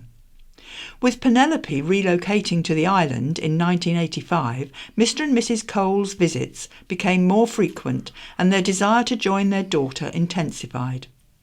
Bill died in 1995 and Bobby moved to Freshwater in December 1996. Her best friend has also recently moved to the island. A keen artist, Bobby lived in her own home until shortly before her 99th birthday, relocating to Ancona Residential Home in Freshwater last year. She celebrated her 100th birthday at the Royal Hotel in Ventnor on Tuesday with her children and a host of friends, and had a party at Parkway the following day. Bobby now has 6 grandchildren and 10 great-grandchildren. Asked about the secret to her longevity, her son Jonathan said, "I think moving to the Isle of Wight from Bedford was a key aspect in keeping her young." New £4.5 million school. Government money to the tune of £4.5 million has been confirmed for a new primary school in West Wight. The one-form entry primary school will be on the site of All Saints Primary School, Freshwater, which is due to close. The decision will please Freshwater parents but anger Yarmouth residents who fear the decision will rip the heart out of their town as it removes its only school. The Isle of Wight Council had been hoping for £6 million from government. The news has been welcomed by the Isle of Wight Council, which will now develop detailed plans for this new school ahead of a planning submission in the summer. Councillor Paul Brading, Cabinet Member for Children's Services and Education, said, "This is fantastic news for education in the West Wight. This significant investment from the Department for Education will benefit not only the local area but the wider community as a whole. I believe our children deserve the very best we can offer, and this investment in the freshwater site allows us to provide just that, a modern high-quality school fit for the 21st century." The latest announcement comes only a week after the council revealed an estimated £12 million is set to be spent on the island over the coming years on new schools and classrooms. Successful PSBP bids have already seen a refurbishment of Barton Primary School, Newport, and a new build at Queensgate Primary School, East Cowes, with major works also planned for Binstead, Brading, Dover Park, Greenmont, Wootton and Wroxall. And now it's time to say goodbye and hope you all keep well. Yeah, and it's goodbye from Paul. Vectis Radio, FM 104.6, the heart of the island's community. We've got Ruth and Flora. Hello. Flora's the guide dog. Hello, Ruth. And we have Chris, and they're all from Sight for Wight. Good afternoon, Chris. Good afternoon. Good afternoon, Ruth. Good afternoon, Ruth. Sorry, I was going to say good afternoon, Flora. I was thinking I'm not going to get any response. Oh, she's got up and look at you. Oh, that's nice. Yes, you are gorgeous, and you know it, don't you? Yeah. Right. But what you're going to talk about some stuff from Sight for Wight this afternoon? Yeah, this is our first 2020 visit here, I believe. Actually, I think it is, yes. So thank you for having us back this year. So yeah, we've got some good things going on. We're still things. There are some work in progress. Yes. But I would like to touch on our murder mystery. Murder mystery. Okay. Yes. So, thank you, Nick. Yeah. Yeah, very good. That's my entire contribution to this part. Sorry. I think he's just volunteered to be the court. Look, leave my makeup tips out of this, all right? It's not my fault. We did our very first murder mystery last October at Millbrook House, which we called Murder at Millbrook House, strangely enough. That There's a surprise. Catchy, isn't it? Catchy, yeah. But due to the popularity, we are doing it again this year, but we're going bigger. Okay. We are going to be at the Isle of Wight College restaurant. So it's going to be murder at the college. Murder at the yes. So Murder at the college. Quick thinking. no sound effect then. We didn't get the No, sound no. effect, I was just thinking because we've got someone with a distinct French accent now. You could have Hercule Poirot. I know he's Belgian, but Emmanuel up there's got a distinct French accent when he speaks. Oh yes, definitely. Yes, absolutely. So our murder mystery is going to be on Friday the 22nd of May. All right. Okay. So 6:30. It is a ticketed event only. So if you are interested, you must get in touch with us at Millbrook House. Right. You can give us a call on 52205. You can email me on fundraising@iwsb.org.uk. So tickets are limited. So if you're interested, get in quick. How much? They are £18, Right. which includes a delicious hot meal and a light dessert. Ooh. Yes, so Are you in the cast this time? I am in the cast again you were this year. marvellous Yes, last time, yeah. weren't you? When you said delicious hot meal, Flora just went, "Oh look." Yes. Someone Well, we're not mentioned cooking food. the dog. We're not No. cooking the dog. No. Yes, so No, we had delicious a cracking hot food. cast, didn't we, last time? We did, You were yeah. very good, I have to say. It was just such a good evening, a good vibe. The actors were absolutely brilliant, all done for free, and we raised some money, which Good was for good. you. And because the restaurant is completely accessible, isn't it? Yes, yeah. And So- it's a good space as well. It's isn't a it? nice space. Yes, Yes. it's a Well, nice. you know it only too well from your quizzes, don't It's you? a nice open space, and we And the food is wonderful. the food is very, very good indeed. Yes. Yes, so just give us those dates again and, Yep. and the how to get hold of the tickets, and then we'll have a bit of music and come back and talk about some of the other stuff. Okay, it's Friday the 22nd of May. Yep. 6:30 start. If you're interested, you can call me on 522205 or email me fundraising@iwsb.org.uk, and tickets are £18. And But we're you go- must have a ticket. Yes, we're going. We are. We Yes, are going. you are We're on going. the spreadsheet, apparently. You are, yeah, you're on the spreadsheet. I don't know if that's good or Not bad. the I list, don't know. the The spreadsheet. The spreadsheet. spreadsheet. Anyway, Yeah. yeah, I'd now have time to talk about some other bits and pieces coming up with Sight for Wight. Yeah, well, usually it's me just waffling on, isn't it? But I brought a colleague, trustee, volunteer, and friend. I was saving the best till last. Okay, Ruth. sorry.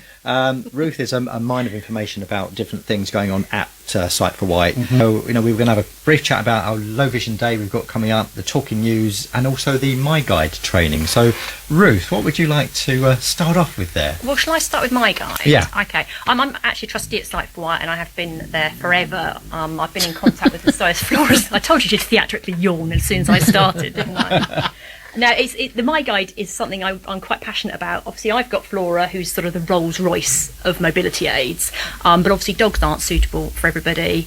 You've got the option of a long cane or a guide cane, the white sticks you see people out Yes. with. Oh, right, yeah. Absolutely. Or a Chris Cane. Or a Chris Cane, or a Michael Cane. Even. It's been sitting Not a lot now. of people know that.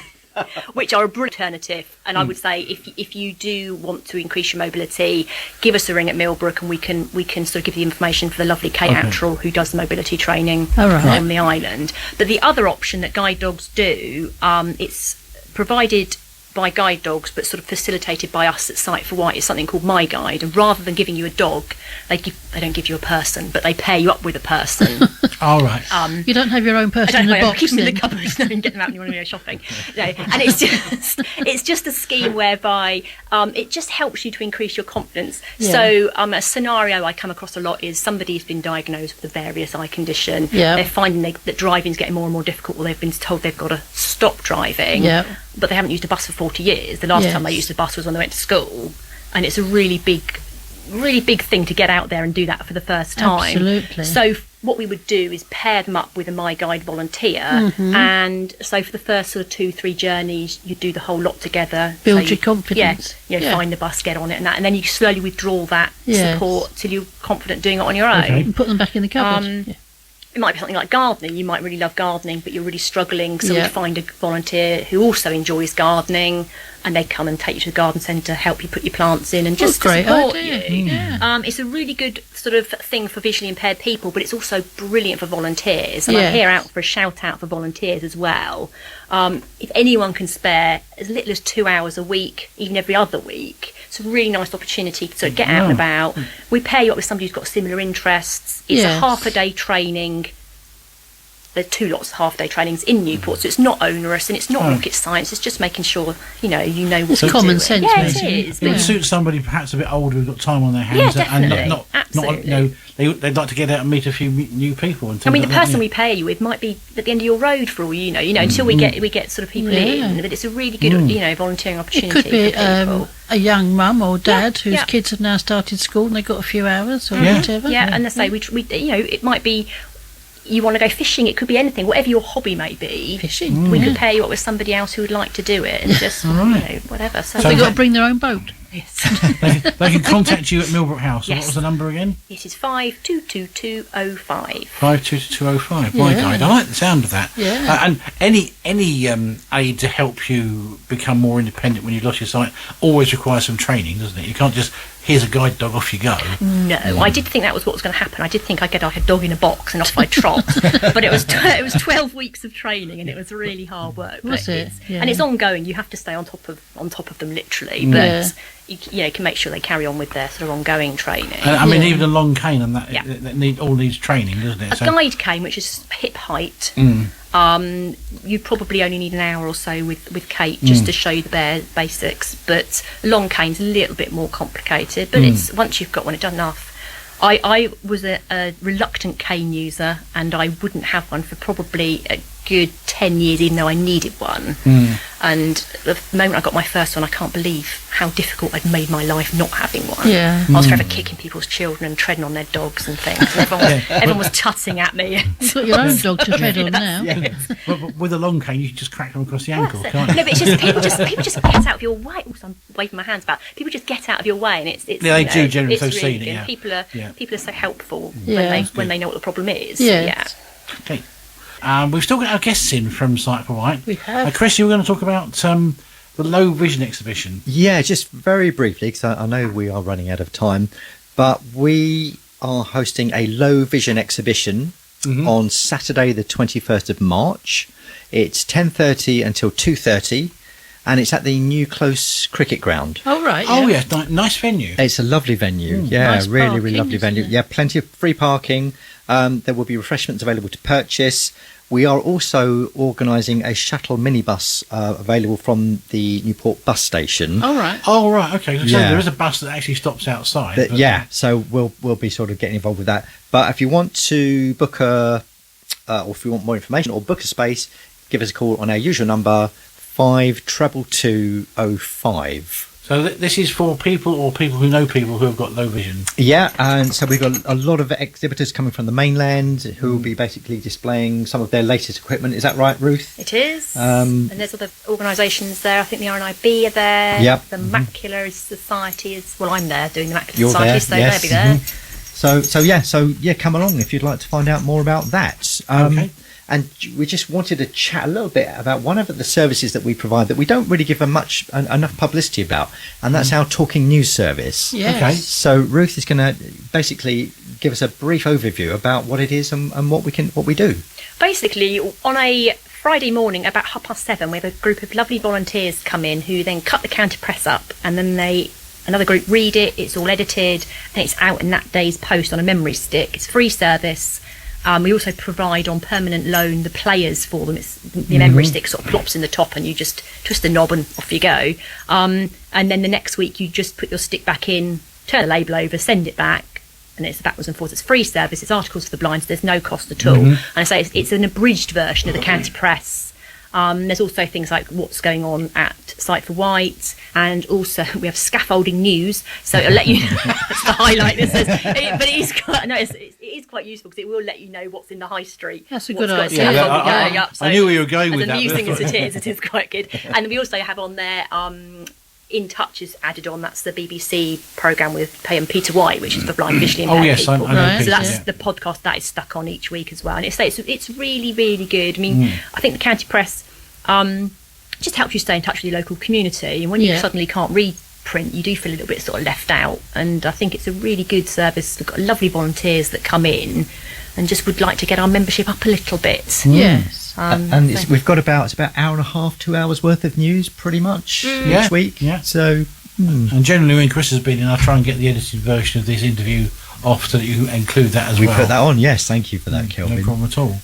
No, that's good. So if you are sight impaired and you'd like to keep in touch, these services are available to you. Just contact Sight for Wight. And they're only just up the road in Carisbrooke. Just up the road in Carisbrooke, yes. But what's the number again? 522205. 522205. You ring them up and they answer very politely and say, how can I help you? We do. And they will help you. Thank you very much for coming in. Thank you for having us. Will you come back again? Yes. Good. We'd love to see you. Your support matters. We operate thanks to the support of local businesses. If you would like to advertise on Vectis Radio, FM 104.6, contact our team today. marketing@vectisradio.fm. BBC Sounds. Music, radio, podcasts. Good evening. In Touch ranges far and wide tonight. An intriguing study from a university in Western Australia, via an Ethiopian blind school, to a forgotten genius of 18th century Barnsley. Scholars at the time debated whether or not blind people were more likely to be atheists as a result of their presumed bitterness against God for their condition. We'll find out more about the remarkable life of Nicholas Saunderson a little later in the programme. But first, we know not to believe everything we see online, so when we started to notice discussions about the idea that early blindness could be some kind of protection against schizophrenia, we were sceptical. But we checked it out And it seems the chatter has a basis in fact. There is serious research taking place into the idea that congenital blindness and schizophrenia just don't mix. Professor Vera Morgan is head of the Neuropsychiatric Epidemiology Research Unit in the University of Western Australia. She told me that there's been anecdotal references to this from doctors since the 1950s, and she explained how she's used big data to try to establish the truth. We've got data for about 500,000 individuals who were born in Western Australia between 1980 and 2001. We then went back and linked these children to a number of registers where we could search for cases of cortical and peripheral blindness.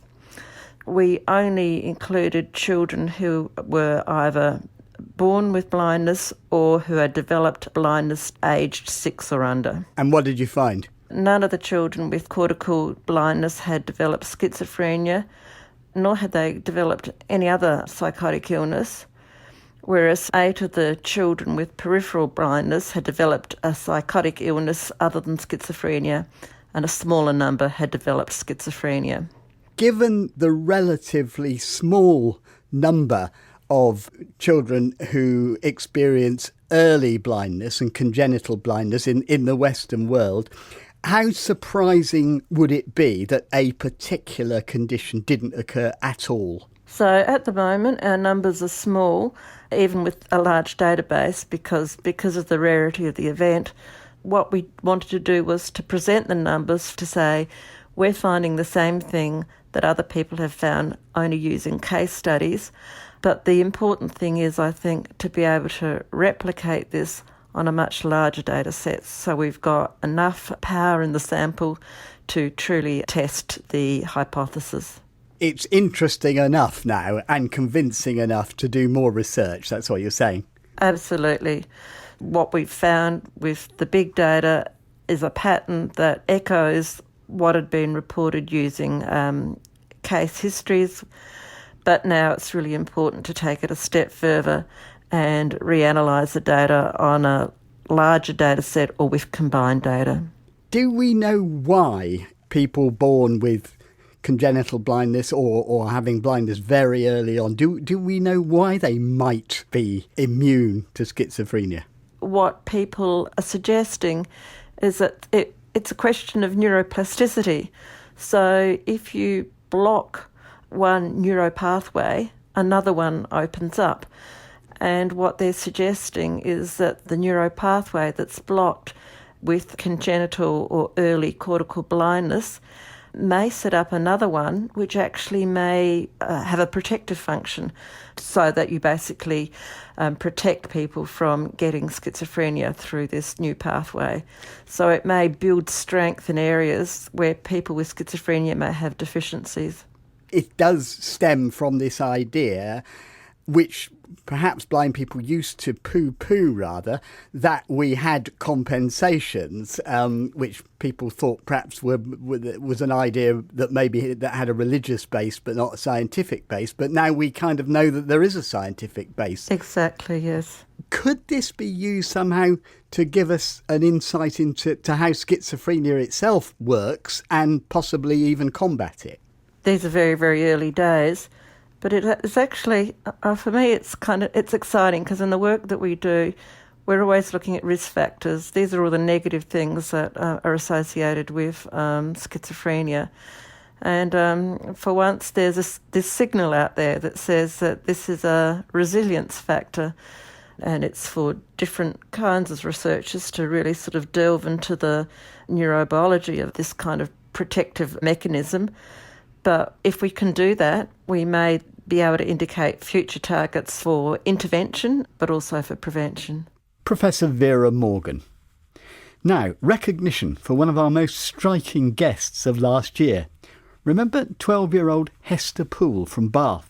She became so involved in a fundraising project for Ethiopia that she ended up visiting and joining classes at a blind school, taking part in a film about her visit, and helping to raise almost £30,000.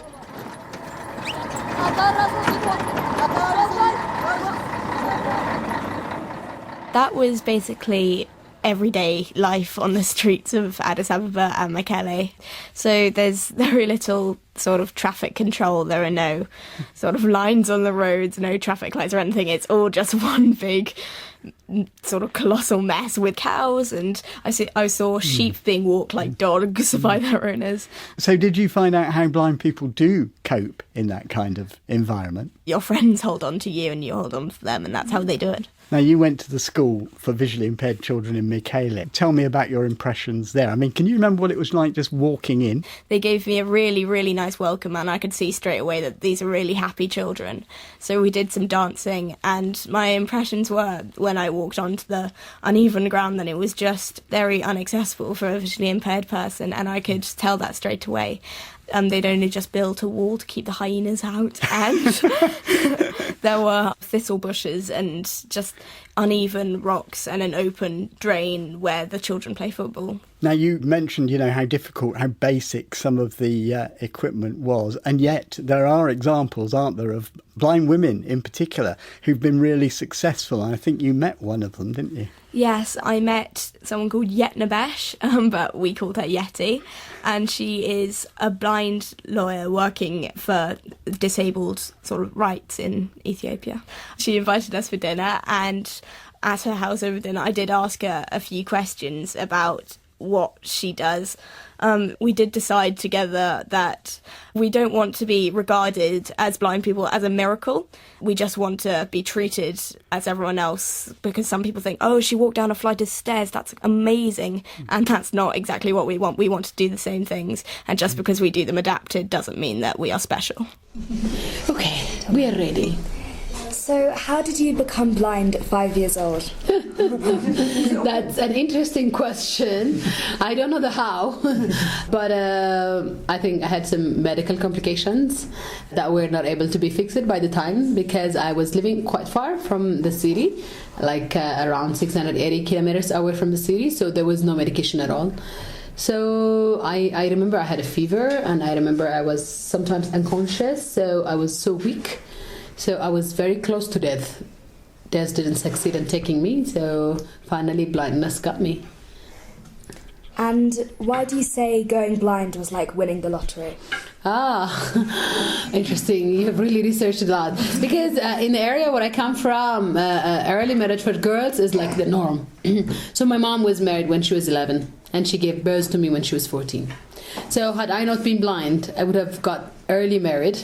So I would have never been educated, and so I would have never been the Yetnebesh who I am today.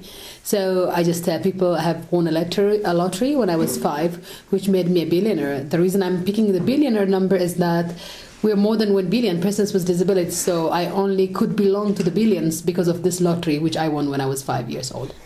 That's Yetnebesh Negusi. Pretty impressive woman. Yeah, it is inspirational, but not because she is blind necessarily. It's just how she deals with life is so incredible. And then there was the centrepiece of your trip, the thing you actually went for, amongst other things, that was the run. Tell me about that. Yeah, that was a 5k run in Addis Ababa. So we had to go from Addis Ababa to Mekelle to visit the blind school, and then we went back to Addis Ababa for the 5k run. And it's the women's first run, and it's to promote women's rights in Ethiopia, and that was a fundraising run. It was one of the most physically and mentally exhausting things I've ever done. So yeah, really exhausted. Tana, how was it for you? What were the challenges? I think just having to talk the whole time, and the heat is so intense that I think getting your words out and checking that Hester's okay and making sure she's still positive, I mentally was draining myself. How was the atmosphere? Oh, it's so busy. Yeah, it was electric. There's so many people, isn't there? I spent most of my time saying left and right and weaving through people, and it's pretty cool. I'm so proud of you, and I'm so glad and honoured you got me to come and do it with you, so thank you. That pretty much sums up my feelings about the whole run. Your mum is rather unkindly laughing. Yeah, thank you so much. You did it too. I did. I was exhausted. I beat you. You did sound absolutely shattered. Yeah, and that was, you were with your guide, Charlotte Evans. Yep, she's my ski coach as well. Are you going to keep up your links with the Mekelle School? definitely I'm now a youth ambassador for the charity, and I definitely want to go back one day to visit all my old friends because I have made some really incredible connections from March. So yeah, and I'm definitely going to keep campaigning for disabled rights just like Yeti. We'll be keeping you posted about Hester because as a result of that trip, she's been shortlisted for a Bond International Development Award given to honour outstanding humanitarian work. And if you're looking for other blind people who've broken the mould, perhaps the place to go is the 18th century. Blind Jack of Knaresborough, who rode round on horseback building roads. Polymath and worldwide traveller James Holman. And Nicholas Saunderson. Well, if you're scratching your head, so was I, but he's now the subject of a musical about to tour the north of England. He's played by visually impaired actor Adam Martin and directed by Andrew Loretto, also with a visual impairment. I've been talking to them both and I asked Andrew, who was he? It all looks very different today. Nicholas Saunderson was an extraordinary man who was born in 1682 in South Yorkshire, near Penistone. And he was born into a very humble background, but he lost his sight in his first year of life due to smallpox. Gradually, over the course of his boyhood, it was revealed that he was a natural mathematical genius. He just had a natural talent for numbers. So with support from friends and local tutors, he went on to Cambridge University as a personal tutor of a boyhood friend. And ultimately went on to become Lucasian Professor of Mathematics in 1711, a post previously held by Sir Isaac Newton and in recent years by Stephen Hawking. So, quite an incredible story of the rise of this young man from humble beginnings in Yorkshire. Let me bring in Adam Martin because you're playing him. So Yes. How did you approach this larger-than-life character? I mean, obviously, when you first hear about the circumstances that Nicholas was under, of course, as Andrew just said, he lost his eyes to smallpox, and I'm visually impaired myself, but obviously I still retain some sight. So I think the biggest challenge for me at first was, as an actor, I need to try and give this performance of a blind person, but in a believable sense, if you know what I mean. Nothing too exaggerated, nothing too stereotypical in a way, because I think that's disingenuine both to people with visual impairment and Nicholas Saunderson as a whole. At the time of recording this, we're in our third week of rehearsal, and it's still an ever-learning process of finding, the nuances of this performance and how to craft it. And you say you don't want to overplay him. You both know what it is to have a visual impairment. I just wonder, how much do you know about being blind in the 18th century? Well, isn't that a question? Well, I mean, obviously in the 17th, 18th century, things like Braille hadn't been invented yet. So, of course, it's a long-standing rumour and myth that we're working into the show, actually, that he learned how to read or know what letters were by tracing his finger across the gravestones in the churchyard. As I say, we've incorporated it into the show, but he had help from, friends and tutors as well to then hone his reading skills and then learn how to write as well, which obviously back then with without the aids and the technologies that we have now to help visually impaired people do that, that's quite remarkable, really. I mean, like, I'm using a stick of sorts, a cane of sorts. He would have still had something to sort of get a sense of where he was, but I think we're also playing with the idea that in his hometown of Penistone, he's gained a sense of familiarity with the place. Yeah. So it's we're playing with the different extremes of it, I think. Yeah. And do we know how he did the maths calculations? I mean, obviously, being a Stephen Hawking type mathematician, he'd have done them in his head. But did he have a way of writing stuff down, or at least noting numbers down? He had for himself a counting frame, which was about a metre square along all sides. And it was almost like an ingenious pegboard. So it was like a 1 metre square with holes all the way throughout it at various intervals. And he'd use large pegs and smaller pegs to then differentiate what the numbers were.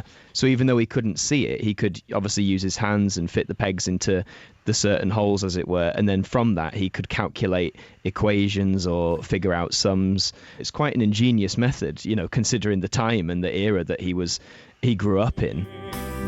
I know the places, the same familiar faces that always were there. This is a musical, of course, and people often make comparisons with mathematical and musical genius. Do we happen to know whether he was musical as well? Yeah. Yes, he was musical and he did play certain instruments. So music was part of his life. And it's interesting, going back to your question about Enlightenment attitudes to people who were blind. One of the facts I've been looking into and found out about is scholars at the time debated whether or not blind people were more likely to be atheists as a result of their presumed bitterness against God for their condition. Others would argue that the blind were closer to God because they were spared the burden of earthly distractions because of their blindness. Well, and interestingly, those themes do come up in the show. Now, No Horizon is the title, but how do you avoid the sentimentalising of what was presumably a complicated life? I mean, there's always this whole temptation to make everybody draw in the breath and saying, what an amazing guy. And I guess Nicholas probably wouldn't have thought he was amazing, would he, necessarily? Yeah, I completely understand your point. And I think there are moments in the show where Nicholas, being a Yorkshireman, had that certain sense of Yorkshire bluntness about him. And I think towards himself and other people, I wouldn't say he's completely the victim. In that sense, he's just like any other human being. I don't think we're playing him up to be this, oh, woe is me sort of character. Far from it, I think. We seem to have forgotten about him, and you're trying to put that right. But was he a celebrity at the time, at least locally, do we think? I think certainly for once he got the Lucasian professorship, which at the time, and still is in a way, is, the highest position of mathematical superiority, if you like, in the English land. And I certainly think, for those back in Penistone who knew him, and particularly his family, here's a lad who's come from this small town back then, and still people would argue now, in the middle of nowhere, and he's ascended to the highest, post available in Cambridge. That was, it's remarkable, really. And certainly when you research Nicholas Saunderson online and through articles or what people wrote about him at the time, they always talk about him as Andrew said, like, a personality. He was someone that you remembered, someone you wanted to listen to, someone you wanted to speak with and get to know for all the reasons we've mentioned. So I think definitely at the time there was an air that he was looked up at maybe as, as a miracle, I guess, in a way. This lad who had it all against him ascended to something greater. Adam Martin. And No Horizon is touring the north of England starting on March the 19th. You can call this number with your voice messages, 0161 836 1338, that's the number. You can email in touch at bbc.co.uk or visit our website at bbc.co.uk/in touch, where you'll find a podcast of tonight's programme and many previous editions as well. That's it from me, Peter Wight, producer Kevin Core and the team. Goodbye. Scaffolding news for Friday, 13th of March 2020. The list of known footway obstructions for works including scaffolding, hoarding, also details of skips, cranes and cherry pickers. We are unable to include end dates as many are extended on a week-by-week basis. West Wight, scaffolding, Tanners, 10 High Street, Yarmouth. Cows and East Cows, scaffolding, Cameos, 16 Bath Road, Cows, 116B High Street, Cows, 24 Castle Street, East Cows, 128 Park Road, Cows, 16 Birmingham Road, Cows, 14 Clarence Road, East Cows, 36 St Andrew Street, Cows, 4A to 4B Clarence Road, East Cows. Skips, 31 Tennyson Road, Cows. Ventnor, scaffolding, Highlands, Bellevue Road, Ventnor. Old Town Hall, 1 to 12 Albert Street, Ventnor. Yeoman's Cottage, High Street, God's Hill. Lawson's Coach House, Pound Lane, Ventnor. Blythe Cottage, Blythe Chute, Chale. 1 West Street, Wroxall. Hoarding, Wroxall Primary School, Station Road, Wroxall. Ryde, Seaview and Bembridge. Scaffolding, Flats 31 to 36 Mary Mead Close, Ryde. 9 Winton Street, Ryde. Coburg's, Union Street, Ryde.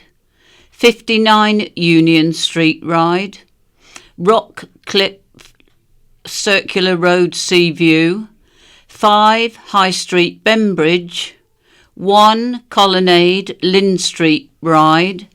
The Star Inn, 40, High Street, Ryde. And 35, Simeon Street, Ryde. Skips, 35 Simeon Street, Ryde. High Salterns off Ryde Road, Seaview. Newport, Scaffolding. Phones for you, 50 High Street, Newport. 86A, Bernard Shoes, St James Street, Newport. 2E Travel Agents, 100 High Street, Newport. McDonald's, St James Street, Newport. 146 High Street, Newport. 3 Lugley Street, Newport. 46 Honey Hill, Newport. Cherry Picker, rear of 14 Waterford Road, Calbourne Road, Newport.